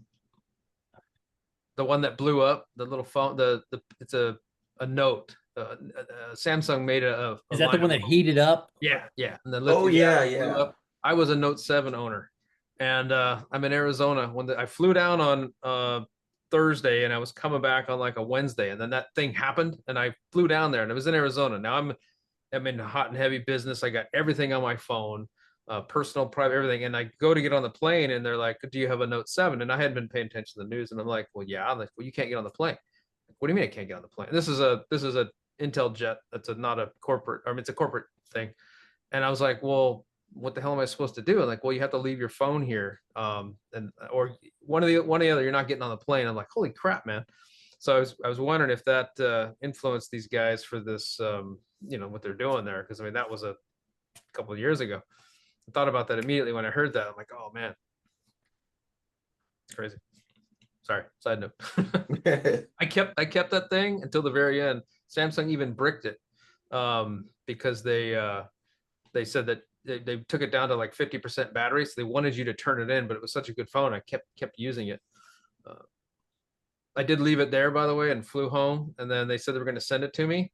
And then they weren't. They said, "Oh, well, Samsung's coming to get it." I'm like, bullshit. So I called my mom. She went and got it for me and then sent it in the mail to me. So anyway, long story nobody cares about, but FYI. Well, cool.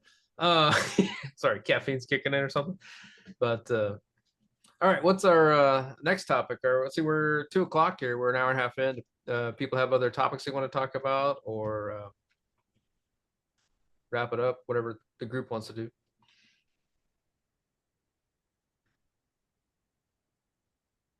This has been pretty lively. This is good. We're getting more into the less technical, more emotional mindset kind of stuff, which some people think is more important. You know, like the mindset, like the Rich Dad Poor Dad, man. If you guys read that, boom. You know, for me it was Tax-Free Wealth, but very similar.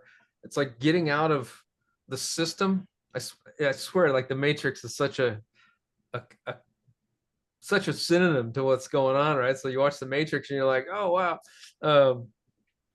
Anyway, that's the way I think. Maybe I'm the, well, you know. I agree. Mindset. I tell people being an investor is not owning an asset. Being an investor is having the mindset to buy assets. Because once you have that mindset, you are now an investor. You just haven't acted yet. Everything changes like overnight. Like for me, it was weird. Like I sold, I mean, I was, you know, when you're in the system, you don't look outside the system, and then you start peeling an onion back, and next thing you know, it leads to something else and leads to something else, and you can't, you think that that's not reality, but that's actually reality. We've been living in a dream world, right? And so it's like the light clicked on. I'm like, holy crap. So for me, and this is how I got my wife on board. If anybody's struggling with getting their spouse on board, whatever that one thing is that you own, or the thing is that you do that maybe has monetary value or cost to it, if you get rid of that, sell it or whatever, and your wife knows that, then they'll know, or your wife or husband, then they see you're committed. Like for me, I sold my Jeep, and I was a huge off-road guy. Sold my Denali, sold all my toys, right? And put her all in real estate. And she's like, whoa. And so that's why she got on board so fast. I hate to stop you on that. You should have just sold the Jeep anyway. Toyota supremacy all the way. I agree, by the way.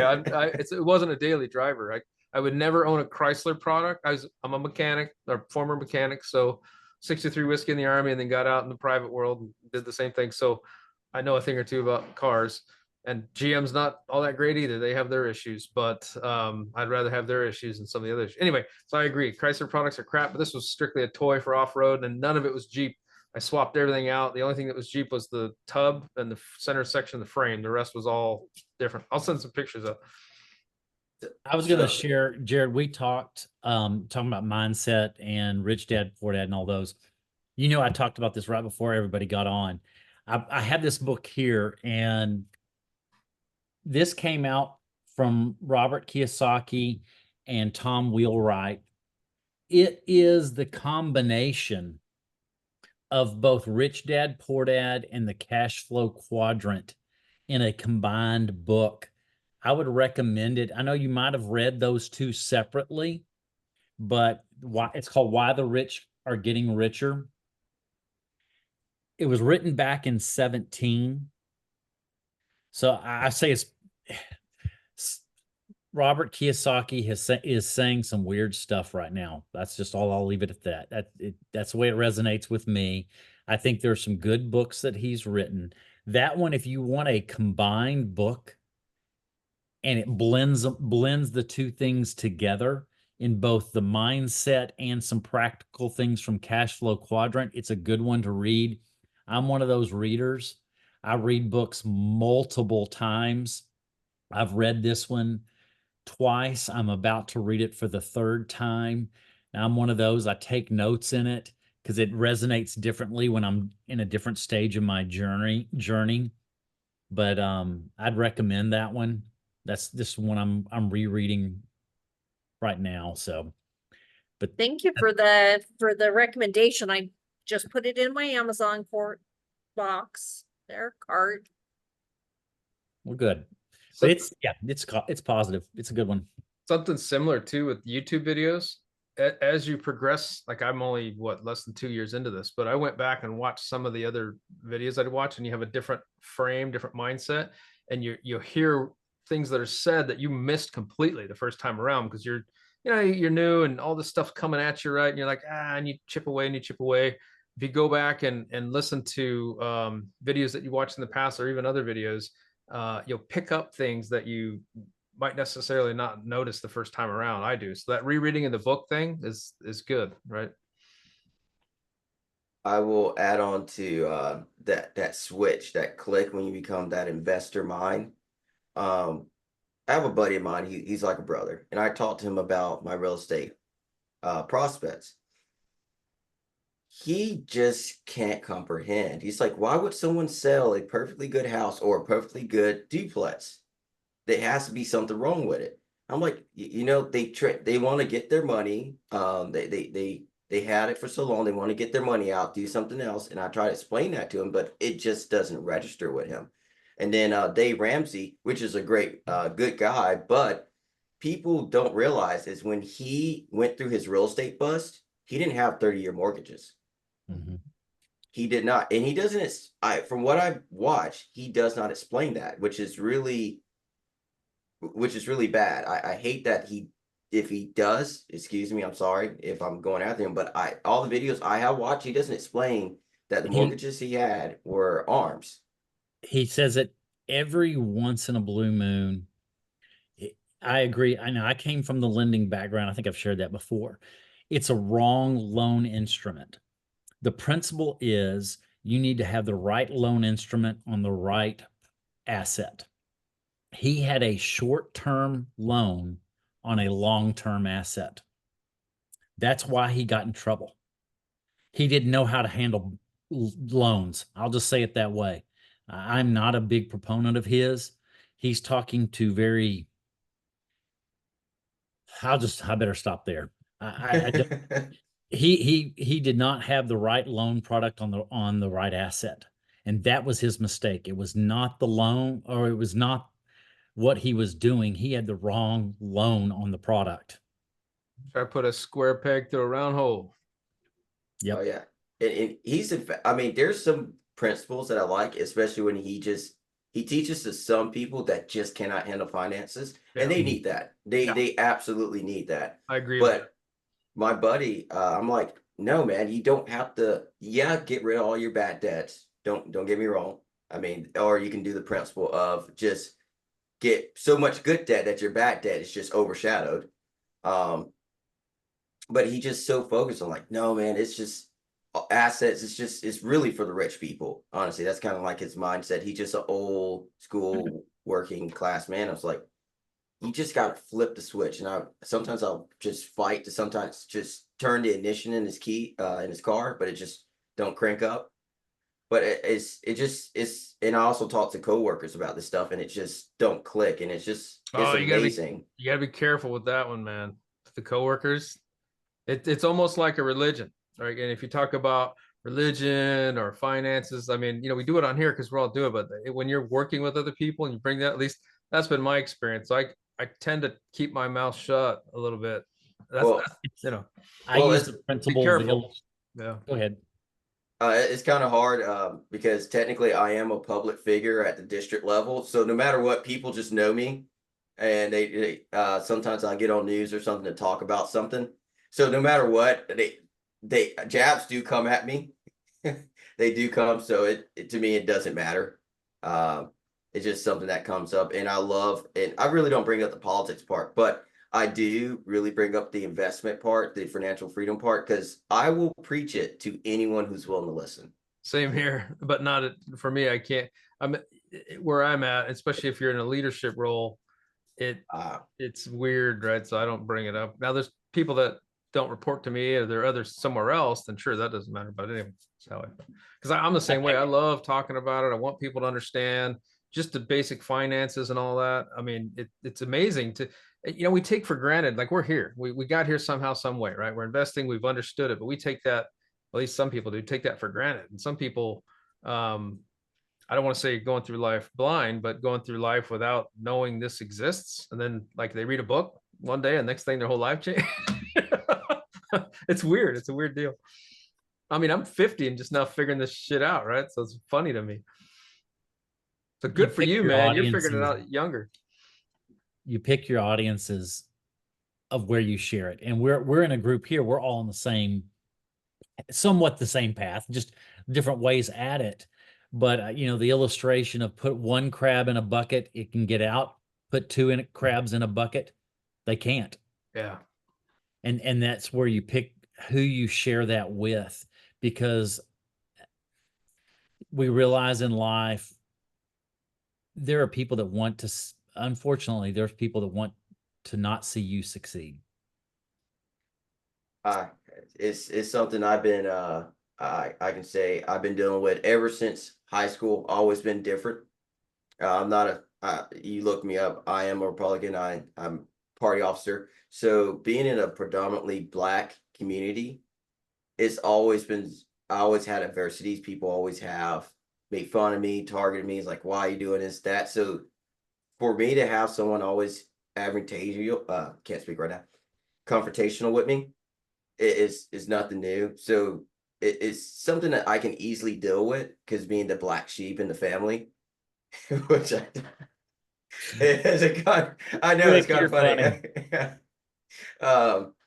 Which my family's always been the black sheep anyway. My mom was the first one to go get her education. My dad's always was married with my mom, so like first pretty much for everything, right? She got like a master specialist degree. So like we always been the black sheep of the family, always been the black sheep in the community. So it's nothing new for me to just bring out new ideas, and try to inject it, sometimes forcefully, into people's minds. I love Plato, because Plato, he was killed off by his own people because he kept doing not Plato, sorry, my bad. Was it Plato or Socrates? I think I'm getting it backwards. Or Aristotle. Oh my God, my mind is just going a fart. But you know who I'm talking about. He had to drink the hemlock because he kept going around trying to teach people and to make them think. And I love that, making people think. The allegory of the caves is dragging them out into the sunlight to make them see what's really going on. And I don't forcefully drag people out, but I always try to introduce them to some sunlight. Well, you get Yeah. this property locked up and lead by example, right? Oh yeah, people, that's look, that. this is the path. This, look, it worked for me. Here's what I did, blah, blah, blah. And then helps people understand, like your buddy. Oh yeah, that's one of the big things. I'm like, that's another reason why I say I have to buy one this year. I got to find a good deal, which is why I got to this point of finding a really great deal, is because like I have to lead by example. I keep talking the talk. It's time for me to walk the walk. And if I show people that I can do it, being, as I call it, poor, anyone can do it. I mean, anyone can do it. So I wanted to actually lead by that example.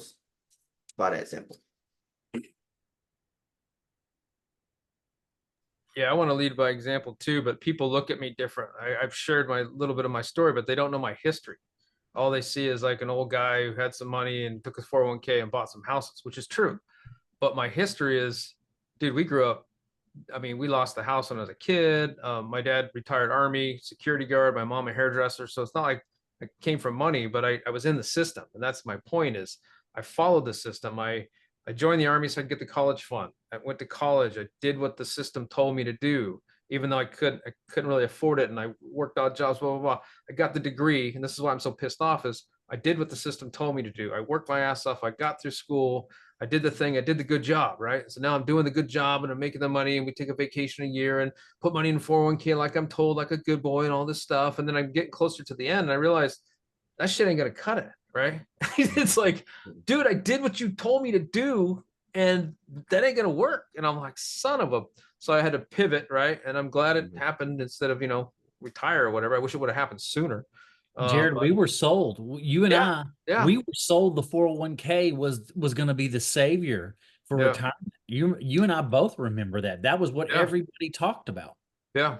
And that was just to get money for the rich to use our money to go make more money off of us too. It's the same thing. It's the same thing repeating over and over. I'm not trying to be negative, Nelly. We're all here. We're getting out of it. But that's how the system was set up. So I'm a little upset. And I'm like, okay, well, I was duped, so to speak. I agree. I was after 2019 for my deployment, I had a bunch of cash. Single, didn't have to really spend it, kept all the money. And then eventually I got my VA disability from that. And I had all this cash just piled up. You want to know the first thing I did? Bought a truck. bought a Tacoma, which again, Toyota supremacy. But bought a truck, paid it all off, of course, with the money. But it's like, then next I bought night vision, dual white phosphorus night vision for $12,000. Granted, it was super cool, but when I realized what I did like years later, I could have bought my first duplex. That could have been a down payment. Yeah, but you're young, man. Like, You've Brandon, got plenty of time. Brandon, you and I are older, and so you're young, man. You're so set, you don't even know it. You've got the right mindset, the drive. You're working towards it. You're golden, man. Time is on your side. Me, it's against me, right? So I'm doing. That's why I'm doing. At least I'm taking what resources I do have, the 401k. That's every single person says you're crazy because they're trained by the system, right? But if you do the math, all you gotta do is do the math. Liquidating the 401k, putting it into real estate is absolutely the right move. It just, I target it for different time, different years and whatnot. And so it's mathematically. So even my own wife was like, you're crazy. Everybody, there wasn't one person that said, oh, you're quitting your job to go do real estate. That's a good idea. Every single person said I was out of my freaking mind. But do the math. Makes sense. Sorry, I didn't mean to interrupt you. How did you make that transition from your 401k to real estate? While I was at Intel, I asked them, and I'm back there again now, so trying not to be a hypocrite, but I realized W-2 is a good thing and you need money. And I'm still, anyway, how I did it was I talked to Fidelity, who was the custodian of the 401k, and I said, hey, I want the 401k money in some fashion. They said, well, you can take a loan up to 50% on this one. I have a Roth and a traditional. So I had two different ones and they had two different rules.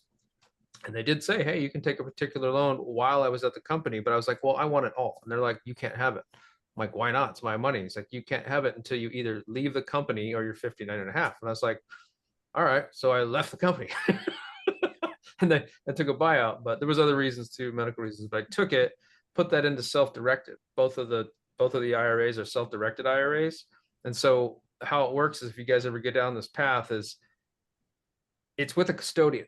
They take the money from one 401k custodian, move it to another 401k custodian, right? So the custodian still has it, but rather than having them invest for me into mutual funds or whatever they want to invest it in, I created a company called an LLC and then move those funds over there. Just so happens I manage that company and I'm 100% invested from my 401ks that rolled into self-directed IRA into my own company. And so I direct those funds and I do private money loans for fix and flips and things like that. But I'm also rolling it over in T-bills, or at least I was up until recently. And then I do those investments. I direct those investments. So that's what I did. Got it. Okay.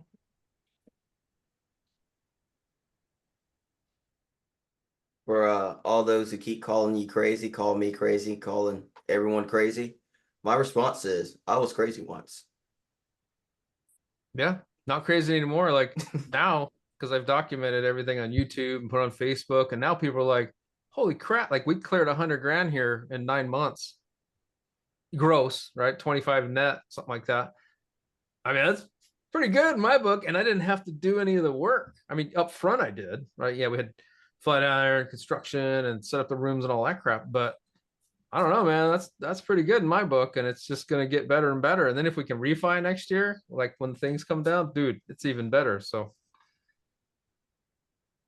that's why I think Zuber's right. Like right now, like you're closing on this house and other people, like right now you can get really good deals. Like people know the story of my last one. I got 120 grand off, right? That was my third property just because of networking and talking to people and whatnot. And so, yeah, my rate's 765 and that really sucks, but it cash flows at that rate. But in the future, what do they say?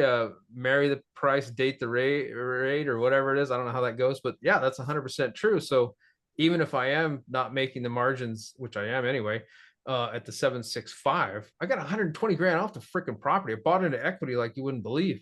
So yeah, right now is the time to buy, man. So looking back on 2008, I was, when that happened, I was like, oh man, I should have bought. Guess what?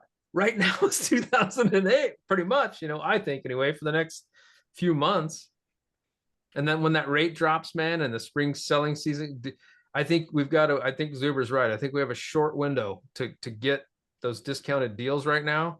Screw the rate. I mean, yeah, don't bet on appreciation and don't bet on the rates coming down. But if you can make that sucker cash flow even a little bit, like you were saying, Ricky, dude, get that thing, lock it up, and then you should be able to come out smelling like a rose in a year or two or less. I think that's just my don't take financial advice from me, but that's my opinion. I would agree with what Zuber said. Being from the real estate industry, there is so much pent up demand. I think it's going to be incredible. And I agree. He said February, and I think that's about the right date. I think there's a window till about February where it's still a buyer's market. And I think if rates go below 6, there's so much pent up demand of those. I think even a lot of the first time home buyers, there is a lot of that. The move ups, I don't think as much because we're all locked in. All of us, or a few of us here, are locked in on really low rates. There's no way am I selling it right now. It wouldn't make any financial sense. But the people that don't have homes, that have been waiting for the last, think of 3 years worth of that group that has been sitting on the sidelines, saving and about to pounce this spring of 25. I believe it's going to happen.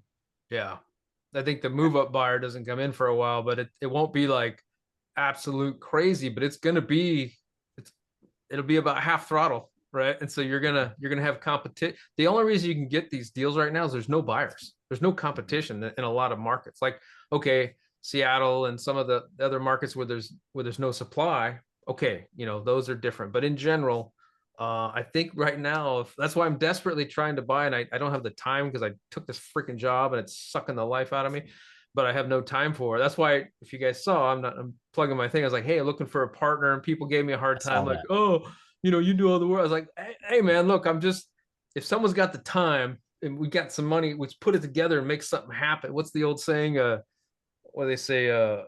50% of something's better than 100% of nothing, that kind of thing. So I'm like, yeah, man, I'm all about it, because I have been looking and I just haven't had the time. And I know that's an excuse, and I should make the time, but I haven't. Like this, an IT manager, and I'm in charge of basically Intel's next 18A process, meaning they bet the company on this, and I'm right smack dab in the middle of it, man. And I'm freaking out. So I'm busy. And so anyway, so that's why I was mentioning that. But also, just to add on about, even if it does become a seller's market again, connections are important, because this deal right here that I just bought was a off-market deal. He wasn't going to MLS, none like that. He just like, hey, he went to the broker, who's a close friend of mine, and he knew I was looking for my first, and he's like, I will buy this. So he came to me, it's like, hey man, you want to take this deal? And it's like, sure. Like his own lawyer is angry at him. He's like, I'm not going to even represent you if you do that ever again, because I want to buy that deal. So even when it becomes a seller market again, if you have the right network, you can still find really good deals, because they just, word of mouth and family and like familiar ties just really goes a long way. Because like, I just want to get rid of this house. I know you do really good. And then that person can bring you a really amazing deal, even though everyone else is going crazy. So that's just one thing to also keep in mind. Yeah, like that deal you said that you couldn't compete, where you had those 3 with duplexes. Yeah. Like if you had networked a little bit more and had some more people, you may have been able to make a phone call and say, hey, I have a deal, and come in there and slam that. Over time, you'll get there. I haven't done that yet either. I'm just saying that's a possibility. One big thing is in Doherty County, Lee County, which is the area I'm in, is that you do not see majority of the transactions that go on, because you see MLS, you go search on MLS, that's not majority of transactions. Majority of the transactions are off market deals. You just don't see it until you start. And I'm trying to breach my way through to all these people. I'm probably about to join on with the what's their call again? it's this group of people like with the fairgrounds. They run the fairgrounds and stuff like that. They have a huge connection network group. I'm going to try to join on with them because those are the type of people that actually own businesses. They own a bunch of rentals, and they're the first ones that get first pickings before they even get on the market. Because those off-market deals just bring so much value. Because Yeah. they just like, hey, I just need this much. I'm not looking for market price. I just need this much and move on. Yeah, that's what we talked about. I think a couple sessions about the wholesalers, right? So the wholesalers Mhm. are out there digging in, other people pocket listings from realtors and all that. Those transactions happen. So once it hits the MLS or it hits the email inbox of somebody that's on a wholesaler's list, if it didn't get through the first wave, which is the people that are doing deals, then it gets to I'll call it the second-hand market, right? And the MLS is like the third level market. Once it gets to MLS, well, I take that back. Some of it goes right to MLS just because they're retail and they're listing their house or whatever. But the deal makers and the deals out there, those are, like you said, they don't show up publicly. They're in somebody's Rolodex somewhere. Sorry, that's dating me, but like the top 10 list on their call phone or cell phone. I can't even speak. Geez. And that's why Henry Washington and people like that are so good, because people just call him and say, hey, I got this deal. He runs the numbers. Boom. There you go. Right. It never hits anybody's email inbox. It's just off the market. It's never on the market. So you got to be that guy. You got to get to that level, you know. If you want to scale that high, I'm not one of them. I just want to do a few more and then be done.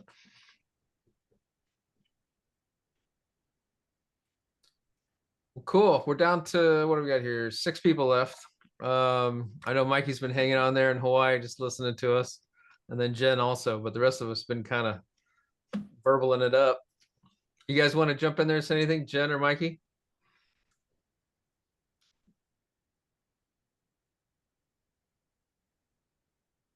I guess the only feedback you were talking about wholesalers, I know Jason Pritchard said, I think Ty also, I think their advice was like just Google top, top wholesalers in XYZ area. And then just like, sorry, I'm chewing, but just blast them and tell them that you want to be like on their list. Because I think one of my questions back then in February was like, how do I get in front of these wholesalers? I'm also in sub 2, but like the deals are, far and in between. And I wanted to know who's in my market and, contact them and be on their buyer list. But I didn't know really how to do that. So I asked Ty and I think Jason in another event, and that's the advice. Like if you want to know wholesalers in your area, just Google them and then like reach out to them so that you could at least be on their list. Yeah. And I think once you can get in front of them and then maybe get one deal and close on it successfully, yeah, then you'll be someone they'll pay attention to, and you might actually get, whatever your market is. But the other thing that I didn't think of that I talked to some wholesalers talk to each other, especially when they're in the same market. So when they say, oh, hey, if they do, Jared closed on this deal, the other wholesaler heard that too. Like, oh, hey, he might be, now I know that's a competitive market, the wholesaler, so I'm not sure how much of that's going on, but it's a possibility. That's good to know. Yeah, so I'm remote, like Kenny and I, Kenny, my husband, and I we invest in Texas, but we're here in California. So, and there's a whole Texas, California thing also. So it's been hard to get on their good side, right? Like, why would they not help another Texas investor? That's one thing. And out of all the other states, why California? So that's a thing that we've been having to deal with. But we did find a couple of wholesalers that we closed. Well, there's one wholesaler we closed a deal with last year. So he's been giving us prospective deals, but now we don't have money. Yeah. So we're That's just why you gotta waiting. leverage other people's money, that whole thing. But I I know don't know how to do that. I don't know how to do that. I don't know if Kenny's comfortable. Our whole thing has been just the traditional way and on our own. yeah. I heard your talk about like being. I'm also very upset, but so like we didn't do anything in 2008, 2009. So that took like a whole year for me to get over that. I can't dwell in that. So now, yeah, like private money, partnering, that's a world that Kenny and I are not used to. And understanding that aspect. So that was also another like back in February during the ORAAT event, I'm telling Mark even for his podcast, like I would personally level up just learning that aspect of it because we've never done anything like that. So Well, if you want to talk about it, and I'm not trying to sell you. I mean, just from a logistics and how different people operate, right? This all just like other lenders, private money lenders, you have the gamut, right? You have people that'll do 10-year, people that'll do under 6 months, like me, I'm under 6 month at 12%, that kind of thing. So there's all kinds of different lenders out there. But if you wanted to talk about that, I could, chat and just, I'm not trying to sell you. Matter of fact, I don't lend to, I lend to my repeat borrowers because I'm comfortable with them. So I'm not actually looking to do any of that. I'm just doing it to turn the money over while I'm waiting to find the next deal. Because private money lending is not my priority. But if you want to learn about that, I can certainly tell you what I know. yeah, sure. Yeah, I don't know what we're doing or what. Yeah, so it's a whole new world of. Right now, we both have W-2, so we have no time. And then we had that period where we thought we could, find our own deals and become wholesalers, and that came and went pretty fast. That was one of the reasons why we joined Sub2, because we thought maybe we could learn that skill, but then we soon learned with W-2s and 2 kids, that's out the window. So now that's long and gone, and so now we're just trying to. We got some properties this year, so then now we have no money. And hearing Zuber saying this is the buyer's market, we're like, we missed it, but it is what it is. So I don't know. Now we don't know what to do. Like when he keeps on saying, look at your market every day, and we do, but then it hurts because you can't buy anything. So I do believe that we are in that buyer's market, and I know they're short, but that doesn't mean next year there's not going to be deals. I think we're in for a stretch of time where things are going to be tough for a while. Yeah, I mean that's fine. It is what it is, right? But yeah, I think Zuber was saying, and we're very similar to him that we bought a lot of our deals during like Q4, right? When everybody's kind of like on vacation or doing their own thing, like other things are in their head. And I think he was saying he thinks they'll probably end like January, February. And then if the rates do lower, right, like what you guys are saying, the demand will spike up, right? So then at that time, we don't really want to move in because we remember what that was like right around COVID or a little bit right after, right? Everybody was going crazy, like no inspections, no contingencies, like all cash. It was insane what kind of market it was. I don't know if it'll be like that, but to just having a little taste of that, like I don't want to move when that happens. Like you said, there's always a deal, right? So you just have to make the numbers work, but I think it'll just be harder, just like how it was hard when the interest rates are super high, right? To make things pencil out. Yeah. I've loved it. I wish they were higher. I swear to God, I wish they were higher. I mean, because then there'd be no buyers, right? So you can come in with the disrespectful offer thing. That's me, man. I mean, 120 grand off.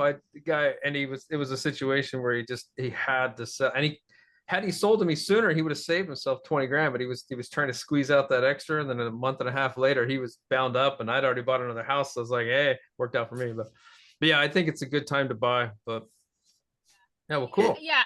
I was telling Kenny, like when the rates are really low, there's so much demand that it's hard.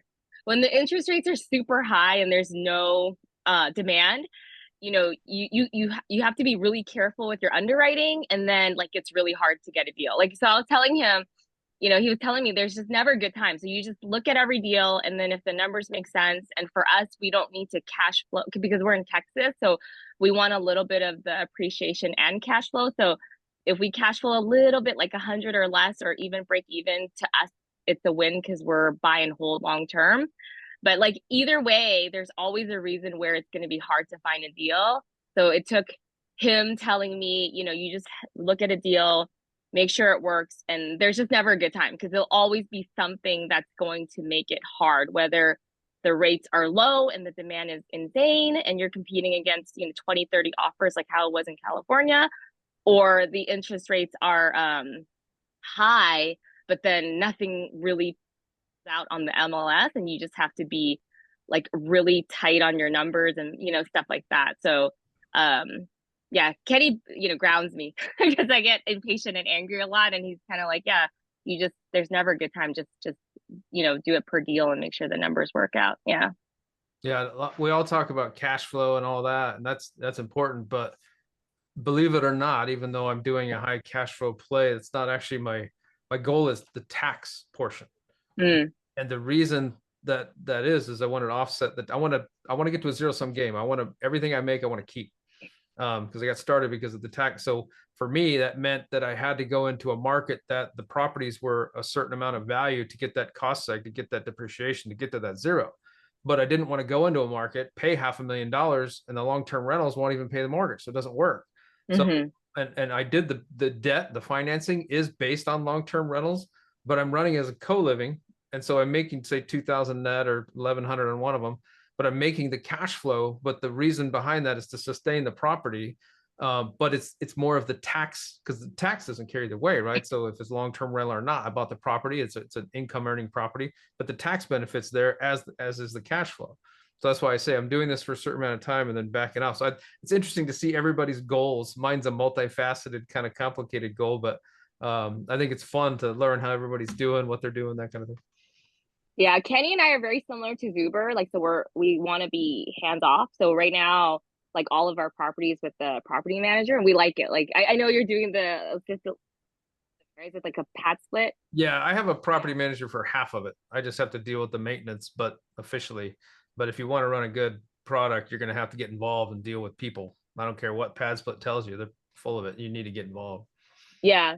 So right now we just have like long-term rentals, and then I was brave enough to do like an MTR this year in Texas, in Temple, Texas, and then we have some short-term. So like in vacation town. So nothing like so out. Like we're just, I want to call it just simple, basic people in terms of the strategy. So now we're just in like growth mode.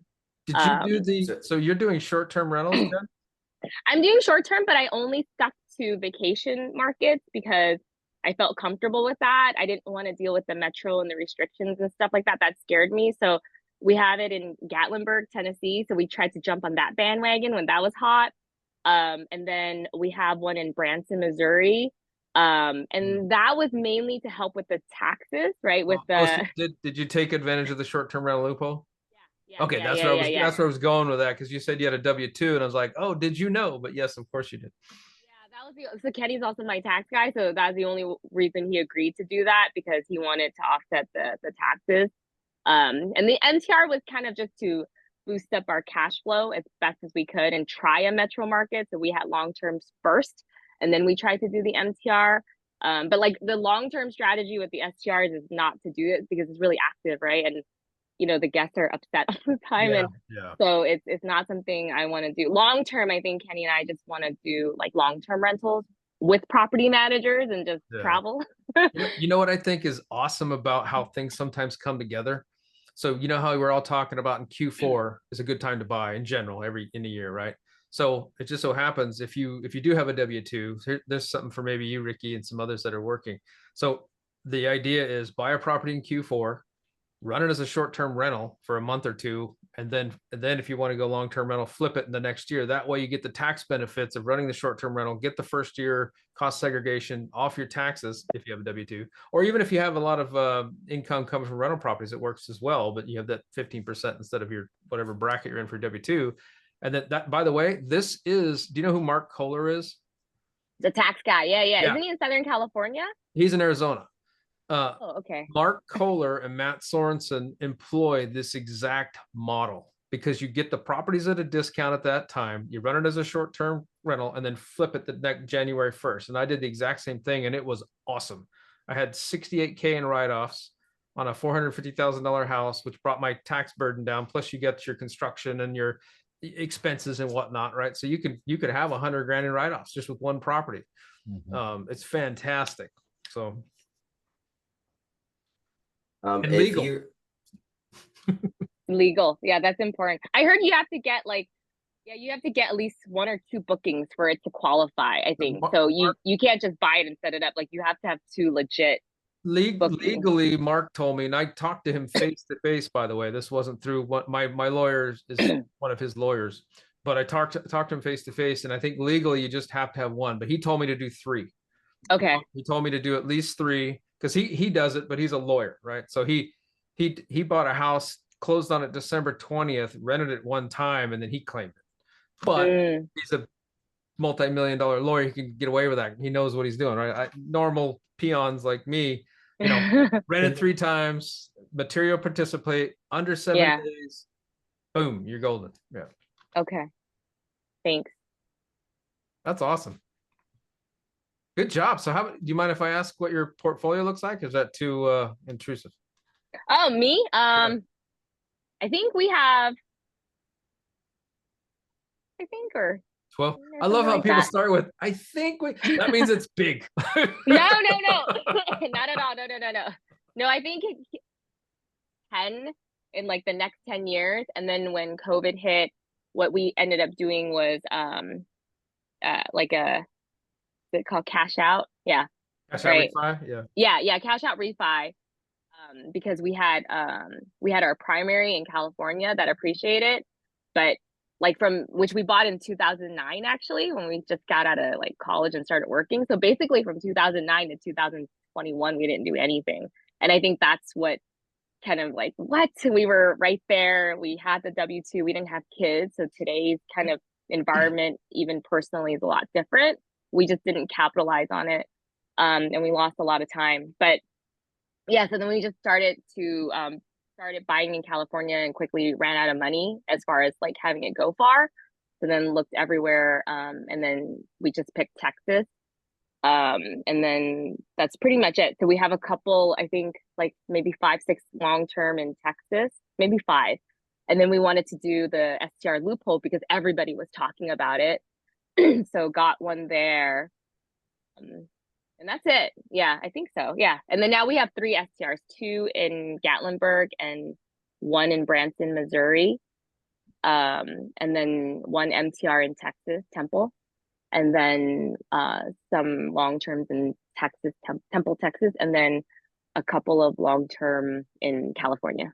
Nice. That's awesome. Congrats, Jen. Oh, thank you. But like, so like we bought it, like we kind of shot up maybe as far as buying property within the last 2 to 3 years. So now it's like, now what, right? And now like our kids are still small and still like us, like, and I want to spend more time with them, but I can't because I still have to work. We still have to continue to grow. So I kind of wish 10 years ago I thought about it, right? I didn't think about like where I want to be 10 years from now. Because in 10 years, Zuber says the journey's 10 years. So in 10 years, they're not going to want to hang out with me. They'll be like 14 and 17. So then when I supposedly have time then, they're not going to want to be with me. Those, by the way, 14 and 17 are the ages of my daughters. My son's 10, and I can tell you that soccer practice, friends, and my 17-year-old, she doesn't even talk to me anymore. So there you go. That's a different thing. But yeah, so you're right. So spend the time now. But now we still have to grind, right? So we kind of did it a little bit. But yeah, I mean, that's kind of a little bit about us. So for us right now, it's just the waiting game. And then these last couple, like this year specifically with the STRs and everything that came up, we had a flip that we wanted to do in Texas, our first and only one. And we completely screwed that one up and got ripped off by the contractor. And then we missed the market. And then it didn't sell for like 90 days, et cetera, et cetera. So like I was telling Kenny this year, I feel like real estate's really trying to kick us out.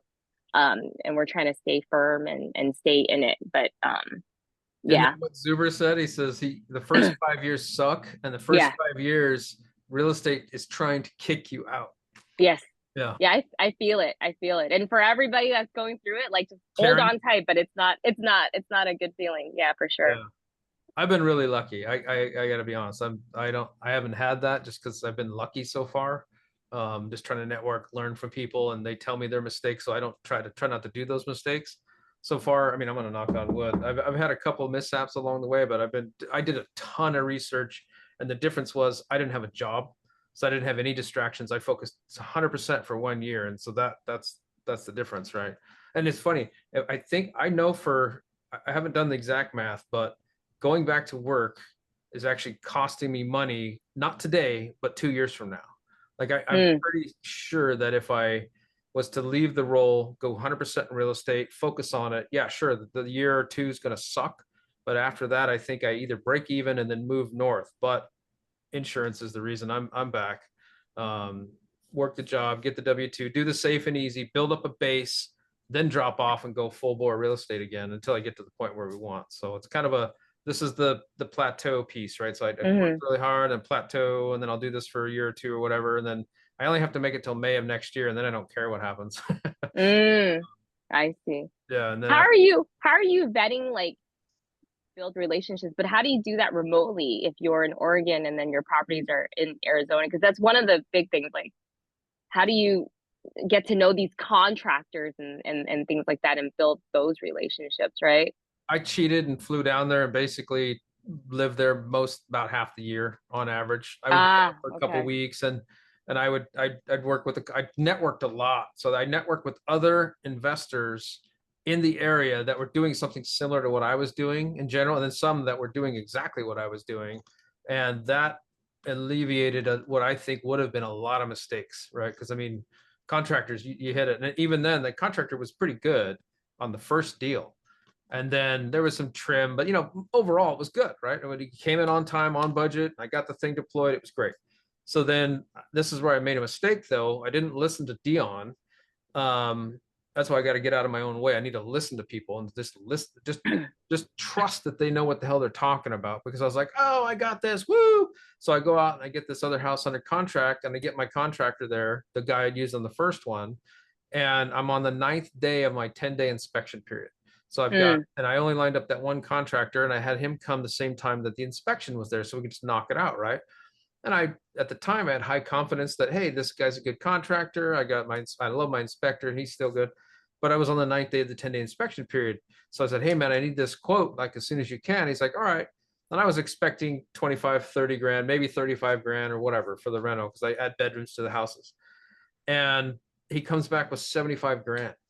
And I'm like, holy shit, this is not anywhere near. And then I learned that, and I went back and listened. So, and I still like the guy, and I might use him in the future or whatever, but it was the case where he had like 5 other jobs. And so in order for him with his crews, I think he runs 2 or maybe 3 crews, it wasn't worth it for him to do that job unless he got paid more for it to slow down on some other jobs, right? So I see. That's what was going on. And had I got 3 quotes, I would have had the 75 and maybe a 25, 35. And as a result, and this is the funny thing, I dropped the contract because it wasn't going to work. Went out and looked, and then found this other deal, and was pursuing that one. And then while I did that, I noticed that house was still in the market. Like, I don't know, a month or 2 later, it went from, I think, 49 days on market to 69. And then we closed, it was like 80 something, or when we made the second, because I made an offer again on the same house. I put that house under contract twice, which is really weird, I know, but we ended up getting 20 grand off. So that contractor actually saved me money, because the house stayed on the market because there's no buyers. And this house for a pad split was perfect because it was a corner lot and all that. So I wanted the house, I just couldn't afford the contractor. So then in that time, I'd found another contractor that some other people used. And because I flew down there so much, I went and toured a house that this other contractor did. And it was okay. There was some stuff here and there, but she liked him overall, came in on time, on target. And other people said he was okay. So cool. So I put the offer in 20 grand less. They accept it. I was like, wow. So then now I'm closing on that house and the contractor's coming in. So I'm happy. But the end result was that contractor was 37 grand. And I added some stuff too. Like, so it's not apples to apples. I added, it would have came in, I'm guessing around 30, 32 grand, 30 grand, something like that would have been close to the bid that I should have got from the other guy. But yeah, to answer your question, just networking a ton and talking to other people before I pull the trigger. I'm not an analysis paralysis person, but I do quite a bit of analysis up front, and then pull the trigger, evaluate, pilot. If it works, cool. Pull the trigger, evaluate, pilot. That's why we did a pilot. It was successful, and then quickly realized that it is successful, but there was more and more supply coming on into that area because of that price point. So we decided to up it by 50 grand, move into a different area of Phoenix, and it worked too, because those 2 houses are. So that second one works. Then we did a third one, and we're not going to buy in Glendale is the area anymore. Okay. It's fine. That one's fine. But the other 2 are in Phoenix. So we're going to stay away from where all the supply. This is why I'm such a believer in supply and demand. There's so much freaking supply in that little area. You're competing with all those people. I moved 10 miles north, east of that area, and that 10-mile difference, because it's closer to freeways and TSMC, Taiwan Semiconductor, which is the main reason I wanted to do that. Man, it was it was a shot, but it worked. because my date between the pilot of the second one and the third one was like a month and some change apart. But we'd filled it pretty quickly, and I was fairly confident based on there was no supply and some of the other people. I was like, all right, let's do it, and it worked out. So it's probably a longer answer than you really wanted. No, no, it's interesting. No, I always wonder like how people get into their markets and kind of what they're doing and their strategy. Yours is something I've heard about a lot, right? But I haven't even touched it, but or you know, I don't know much about it. So yeah, it's always good to hear. It's always good to hear people's journey because it's very interesting, right? Most people, or most of the other operators or hosts that I talk to, are busy dealing with people. We've put in a lot of systems because, one, we had to. I'm in Oregon and it's in Arizona, so I will get a call or a text through the little app about once every 2 weeks or so. Now, like in the beginning, it was kind of crazy. So that's not unmanageable for me. And I hear what other people are talking about, but I've seen their houses. I've seen how they operate. They don't vet the people up front, at least with this play. That's crucial. Like I'd say 15 to maybe 20% of the people that PadSplit gives me, I don't accept. Yeah, my properties sit vacant for a little bit, but that's the beauty of the co-living is you don't figure vacancy the same way you do. And the reason I'm going off here, because I know it's just you and me, Jen, and then I think Karen and Mikey are on here. So hopefully I'm not boring them. Mikey knows the story, but I don't know if Karen, it's her first time on her. She might be like, but that's what I did is I worked the IT background and the corporate background actually helped me because of systems and processes and duplicating and all that, and military and all that. So I think it's weird. I just thought everybody worked that way. I took it for granted that, oh no, people are just, they're squared away. I mean, they're in real estate. They know what they're doing, but there's different personalities out there where they just don't get it or have any background whatsoever on how to set up structure or systems. So repeatable process, documentation, hell, my 10-year-old could run it. I mean, I've got it documented and everything. I use Loom videos, and I'm doing that because at some point, I either want to have a property manager take over or have a partner or something like that. And who knows? That's just the way my brain, the military, the way they train you is essentially, if someone gets killed, I don't know if you're in the military or not, but somebody has to take over that job. So if you have a single point of failure, that's bad. Right. And so if my wife's not computer literate, so it's a challenge. That's why my 10-year-old, the kid's awesome, right? So he can help out if he needed to, but my wife and him could take, say I got hurt or sick or whatever.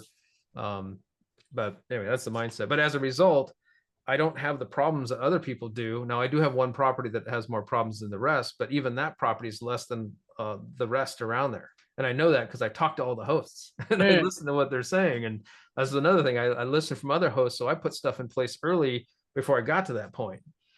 Got it.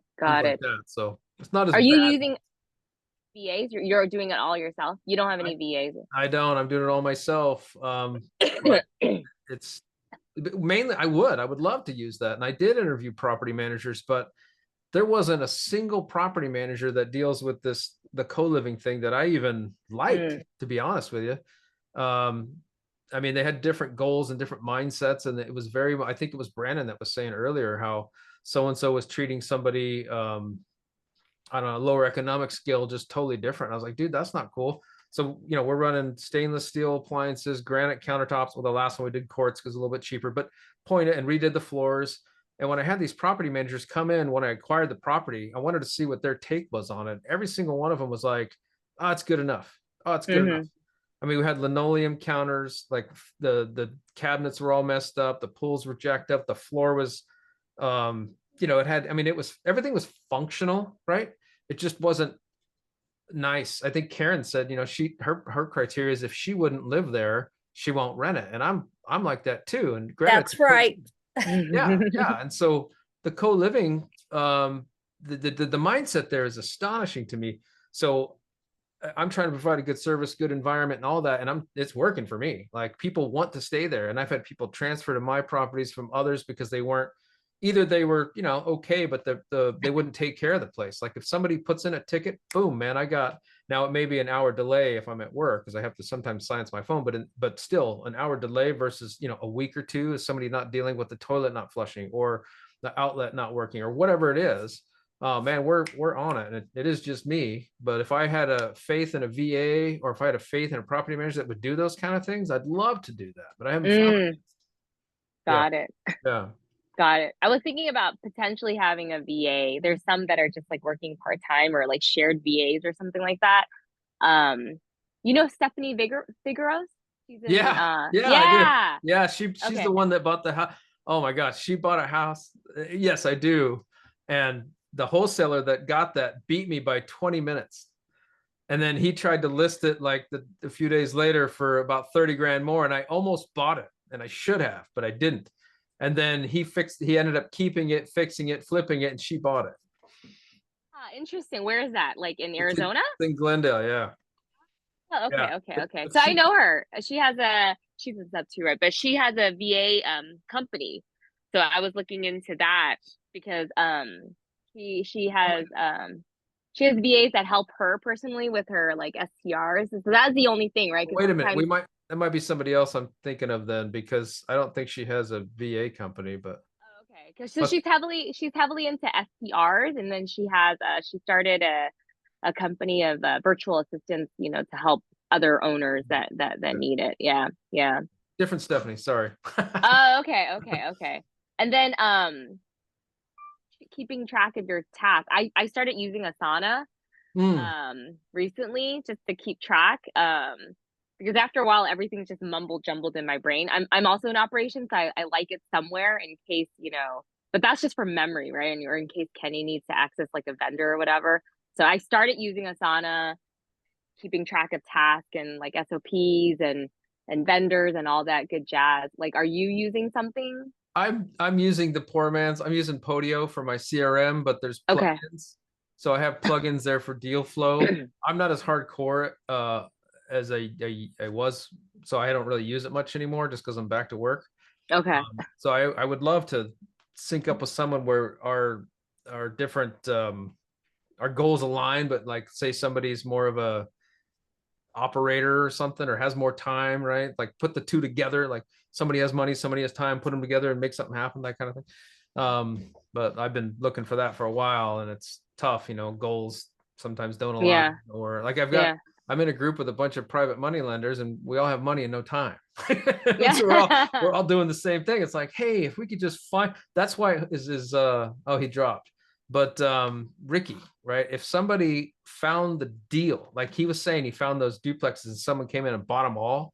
Like if he found the deal, the money's there. The money's everywhere. I mean, there's people in situations like mine where, you know, you can't draw the money out before you're 59 and a half, you get penalized. So I do liquidate it when I find a deal, but I would love to make double digits returns on, you know, I do 12% or so on the money. But you got to find the right deal and vet the people in the deal and all that. So things like that come up, you know, as long as the operator, whoever's doing the deal, is trustworthy, man, the world's your oyster if you can find things like that.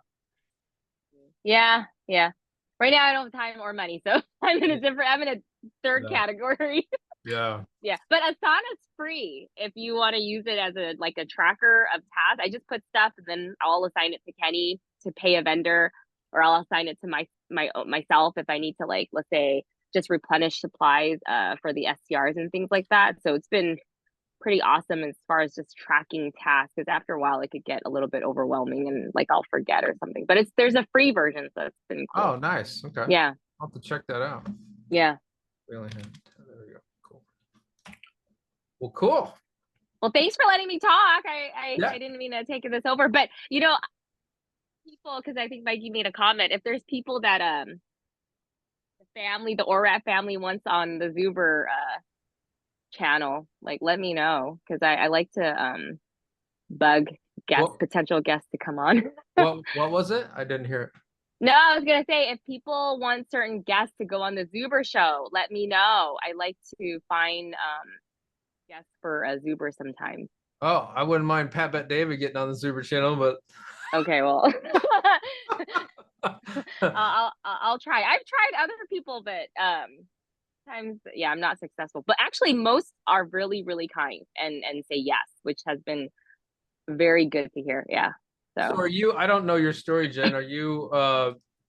How do you do that? Do you know Zuber really well and you work with them, or what's the? No, I don't. I just said. I think there was one time he said, like a year and a half ago or 2 years ago, he said he I forgot who he said, but he said he wanted like Ken McElroy or something like that. And then I just reached out. I just randomly reached out, maybe called them or emailed them. I don't remember, and just kind of chased it and followed up. And then I was successfully able to get him on, which was mind blowing. But like I said, some people are just really kind and will do it. And then I did somebody else. I think Joseph Wang, right, the Fed guy. And again, like I don't think Zuber asked. So sometimes I'm like, Yeah. God, I need to make sure he's okay with it before I start randomly having people on his show. Oh my God. But So were you the one he called out at the ORAAT convention last year? yeah, which was crazy because I was tired, and I flew in the night before. I missed the first day, and I didn't know he was gonna do that. I didn't have coffee, like I didn't even do makeup. Like I don't know. He pulled me up and I'm like, Hi. like an introvert, so I didn't know what to say. So I just said thank you, I think. Yeah, I was And sitting in the front row when he did that, and I was turned around, and then I was like, wow. then afterwards I regretted it because I had so much to say to him, actually, on a personal matter, like how he's changed my life, and just knowing him and finding this community, I'm forever grateful. But I couldn't because all I said was thank you. It was it's a really embarrassing moment. But yes, that was me. Yeah. Yeah, that's cool. I know. Oh, Frank jumped on and left. He was just checking to see if it was still going. Yeah, for me it was Dion, right? Like Dion was the first. Well, it was kind of Pace Morby, right? Because he was all over the place, and so I joined his little Gator community, the lending community, and I learned a lot in that space, and that was cool. But I did it just to learn, and then I didn't want to lose money, so I've done I think maybe 6, 7, I don't know how many totals, but one of them was a $400,000 loan, so some of them were pretty big. And then I shifted into the sub 2 and I tried to make that work, and it didn't fit. You know what I mean? Like I did pay the money. It was a lot of money. Well, it wasn't my money the way I looked at it. I earned it from the loans. So I kind of free rolled in a way. I earned the money from that little thing, and then I rolled it into sub 2, joined mainly for the community. And I don't regret it. I'm learning a lot, networking with people. I was able to help some people out that were out of country, like they weren't even US citizens. And so when they came here and they're working on their citizenship, they didn't have any credit. And so I trusted these people well enough to where I put them on my credit and grew their credit to the point where they could buy a property. So I thought that was kind of cool, right? It's something Yeah, that didn't risk much to me, right? Other than, I mean, I'm sure there's a risk there somewhere, but all I did was put them on my credit. They didn't actually get the credit card. It was sent to me, but I built their credit based on my credit. So that was kind of interesting way to help somebody. But yeah, I don't regret it, but then it just didn't fit. You know how Zuber's talking recently about trying to come up with a name for helping the middle class or whatever, and it just didn't fit. But he wanted to say that, and now he's like the freedom class or whatever it is. That's the same for me with the sub 2 community. I still like the sub 2 community. I go in there and I talk and all that and post stuff. But this is, I found, like I think Frank says, he put that shirt and it nails it. Find your tribe. Like that's the reason I spend all my time here, and even doing these Sunday things. I don't know what the hell I'm doing, but I just figured I'd volunteer and do it. Just click record for the Zoom. And then I post a lot on the school thing. Most people probably don't pay attention, but I'm trying to, if there's any piece of information that someone resonates with and works, I want to give back, because Dion got me to Zuber. So like if it wasn't for that, I wouldn't have met Coach Carson, and Coach Carson saved me from making a huge mistake, right? And so did Mark Ashiro, financial firefighter. He did as well. And I haven't even met him in person, but his path, Dion informed me about, and I went and checked it out, and I was like, holy crap, he did something very similar to what I was about to do. I was going to liquidate everything, buy a whole bunch of rentals and call it good, right? That's dumb, because you don't learn along the way. And I'm so glad I did, because had I orchestrated that original plan, all my properties would be in Glendale right now. Got it. And I would have had more, and they all would have been competing with that supply and blah, blah, blah. And so I did pivot, and I did buy 2 more, but I did it in a different area. So I'm learning that what Matt the lumberjack says is slow is smooth and smooth is fast. That's a military thing for shooting, but I got what he was saying, but I wasn't listening to it. And then Carson was the one, and all of that was because of Dion. So, and then all of them combined, Pace, Dion, Zuber, and all that. So I just resonate with this community. I'm trying to give back as much as I can, and I don't know. That's where I come out. So no, that's cool. I mean, same. I don't know much about Dion and lumberjack. I found Zuber in a very funny way, but he definitely resonated, and like we've been following him. He has a lot of content too, right? So like we basically just follow him, and it's definitely been nice, like a smaller community and everybody kind of on the same page. I also felt like it was really nice during the February event, right? I've been to a couple of other meetups, and it was just a different vibe. So I really enjoyed that. But I found Zuber. I like to tell the story. I don't think he even remembers, but I told it to him. But I was watching the Doom stuff. He has that one guy, the Reventure Consulting or whatever. Rick Gervais or Gervais or whatever. I think it's Nick, but Oh, I was Nick. actually Right. I was actually watching him, and I was believing him, like, hey, the market's gonna crash in California, let's get ready to buy. And Kenny, my husband's like, no, this guy's full of whatever. And so I think because of the algorithm, somehow Zuber came up, and then I showed Kenny Zuber's video, and he's like, oh, okay, now this guy knows what he's talking about. And that's exactly, if I didn't watch Nick, I would not have found Zuber. Maybe eventually, but it was because I watched this doom porn, like he calls it. Yeah. Showing me Zuber, and he resonated because he was W2, right? And he was like the only guy that was talking about W2. That time, 2021, everybody was talking about quit your job, go into real estate, make tons of money, buy apartment buildings and stuff like that. So he was W2, or he talked about coming from a W2. He was in Bay Area, so like all that just resonated because I was in the Bay Area, right? So I'm like, okay, and since then, he's just been a great follow, him talking about the economy, but just slow, right? Slow and steady. Because back then in 21, I think we joined Sub 2 around the same time, but just everybody was talking about like making quick bucks right now, like, and if you weren't doing that, and these younger people are all doing that, and it was just something that we knew we couldn't attain, right? But Zuber was the only guy that said, one rental at a time. That's crazy. It's insane. Now everybody's saying it. He didn't talk about it, but I saw on a podcast with Ken McElroy, I think he said 9, like his target was like 9, and then Pace I think said 5, and all these people are saying it now. Brandon Turner even came out the other day and said the same thing. But it was insane, because back then you would never hear Slow and Steady, you would never hear W2, and Zuber was the only guy. So I'm forever grateful. See, this is what I wanted to say when I was on stage, but I said thank you. Zuber's authentic though. Those other guys, you kind of wonder why all of a sudden they're changing their tune. It's because it's unaffordable, and this is more of a, from a marketing standpoint, they're going to reach more people that way, right? Because you don't come out and, if you come out and say, hey, I've got 10,000 properties, you can do it too. People look at that, just like Zuber says, like that's unobtainable, right? Well, if you come out and say get 1 or 4, it resonates more. And so it's kind of a marketing tactic, but except for Zuber. But his is good intentions, right? Maybe the others are too. This is just my opinion. I think people naturally can smoke out the bullshit, right? Like people naturally know. Now, whether or not they admit it to themselves or not, that's a different story, right? Some people want to believe it for whatever reason. So I think people need to listen to that internal voice more. That makes sense. But it's hard. I think it's hard, right? When you hear it everywhere, right? Social media is a thing. It's super hard, but he stayed true and he's authentic, and like he's always said, it's more about impact, right? Not about anything else. Otherwise he would have monetized everything that he's done, but he's more about impact. So I'm a big fan of his. He's definitely changed our lives, very relatable, but I've known him only for a couple of years, and he never asks me to do anything. I just kind of apply it and throw it at him and see what sticks. So even the guests, he never asked me to. I was just, Kenny says I like to hunt, which is true. I just like to bug people and see if they're willing to come. And I would like to say a lot of them are, and some haven't been as, whatever, but most of them are really kind. Yeah. Well, cool. That's all. Yeah, this has been awesome. It was good to get to chat with you, Jen. I don't think I've talked to you before. No.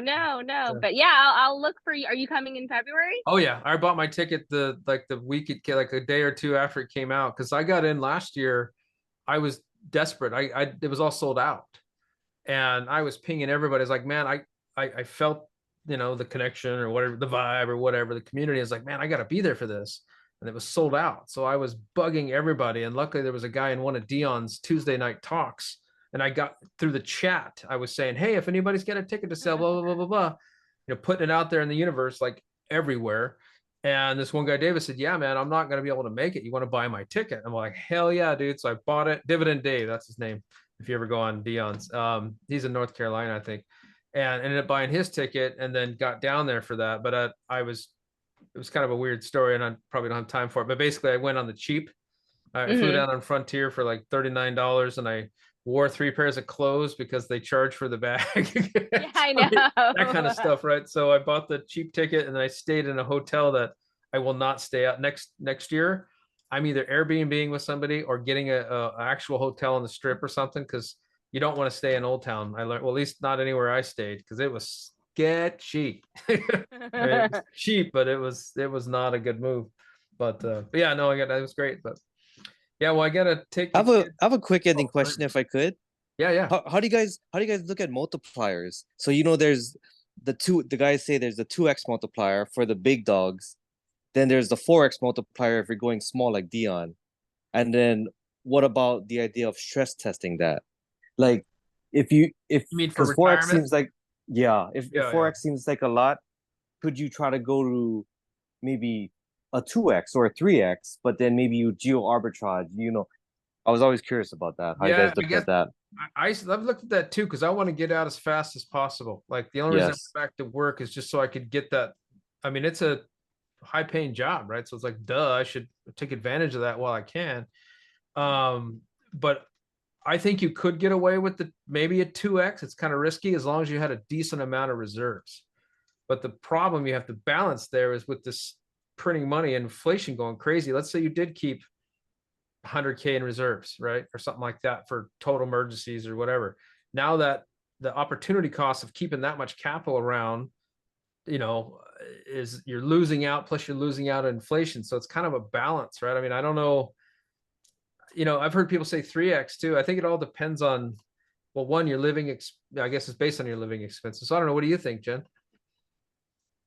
I don't know. That's a Kenny question. He's the one that's dealing all that calculation. Right now, our short-term goal is just to get about like 20,000, I guess, to just have another income to help us so that we can be optionally working, right? Because now we can't afford it basically with the 2 young kids and what we're doing in California, just with the cost of living and everything.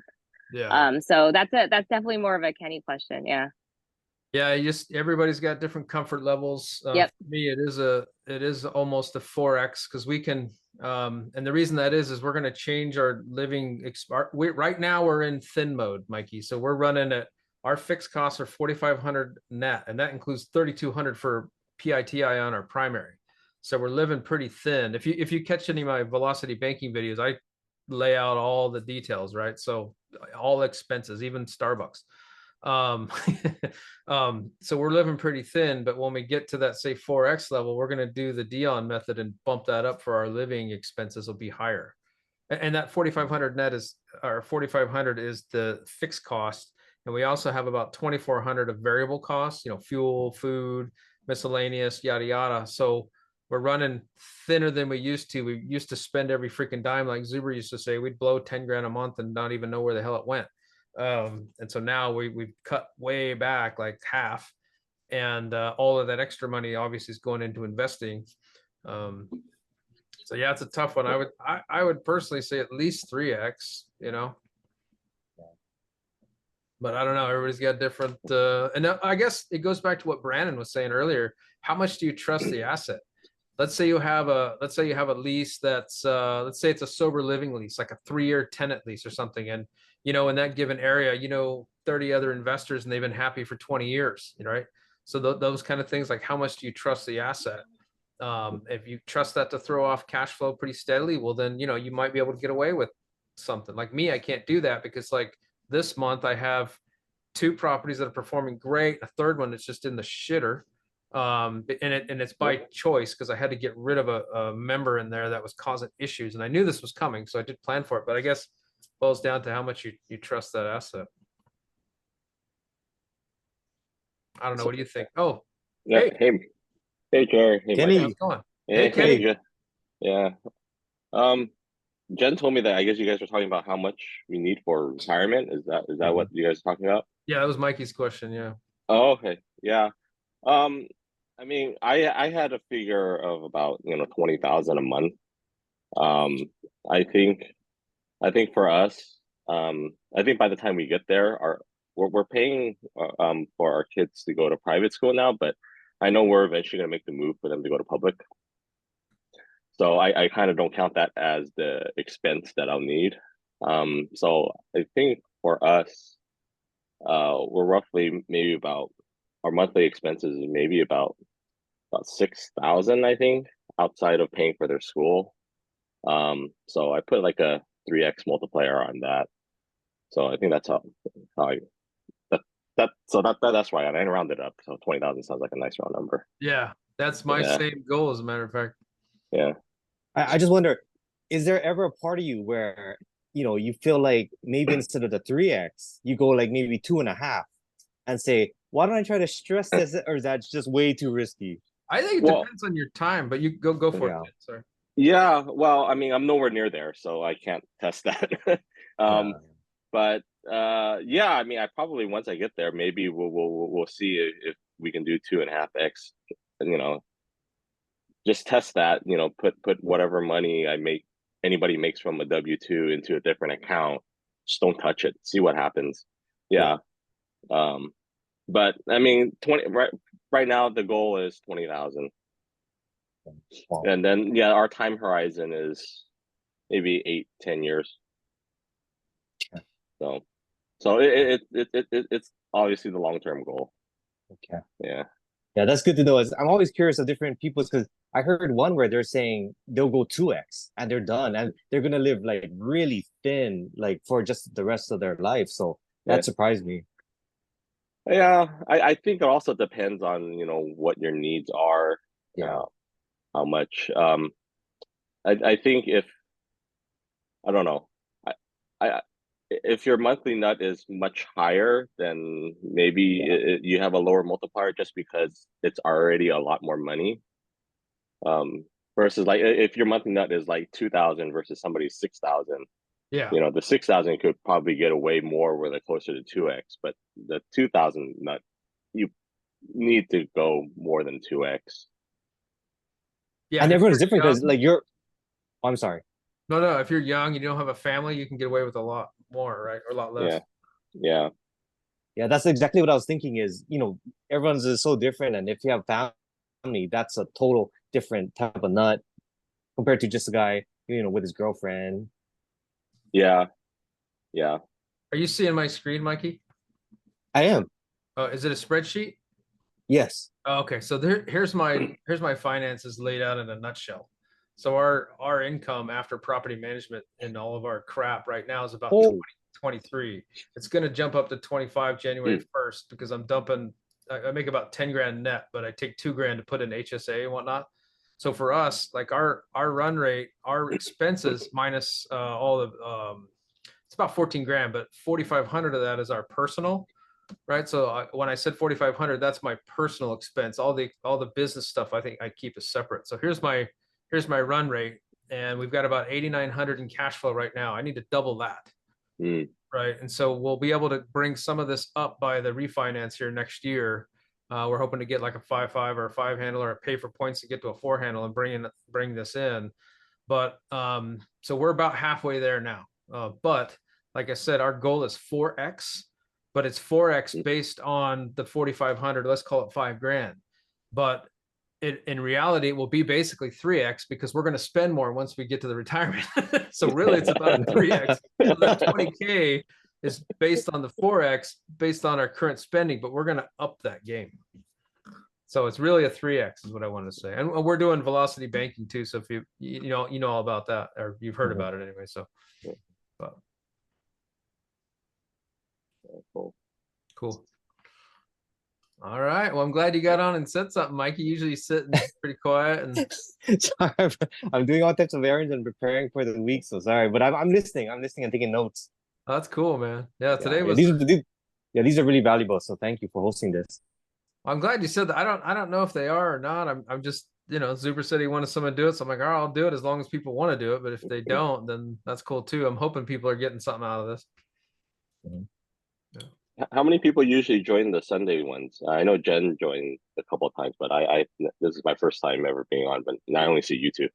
Yeah, today was pretty light. Today was like 10. Usually it's about 10 to 15 or so, and people come in and out throughout the time. You know, like Yeah. Frank's is usually longer on Wednesday Yeah. at 6. And Yeah. Frank has awesome, man. He's like a contractor, so if you want like contract information about properties, he's got all that. Yeah. And he's got people that come in that have been there for a while, like Corey. Mhm. Corey's awesome, man, especially if you like, he knows business stuff too, like outside of real estate. He's also a stock investor and things like that. So that Wednesday one I would recommend going to too. And they run longer and people come in and out. Yeah, I've been to the Wednesday ones.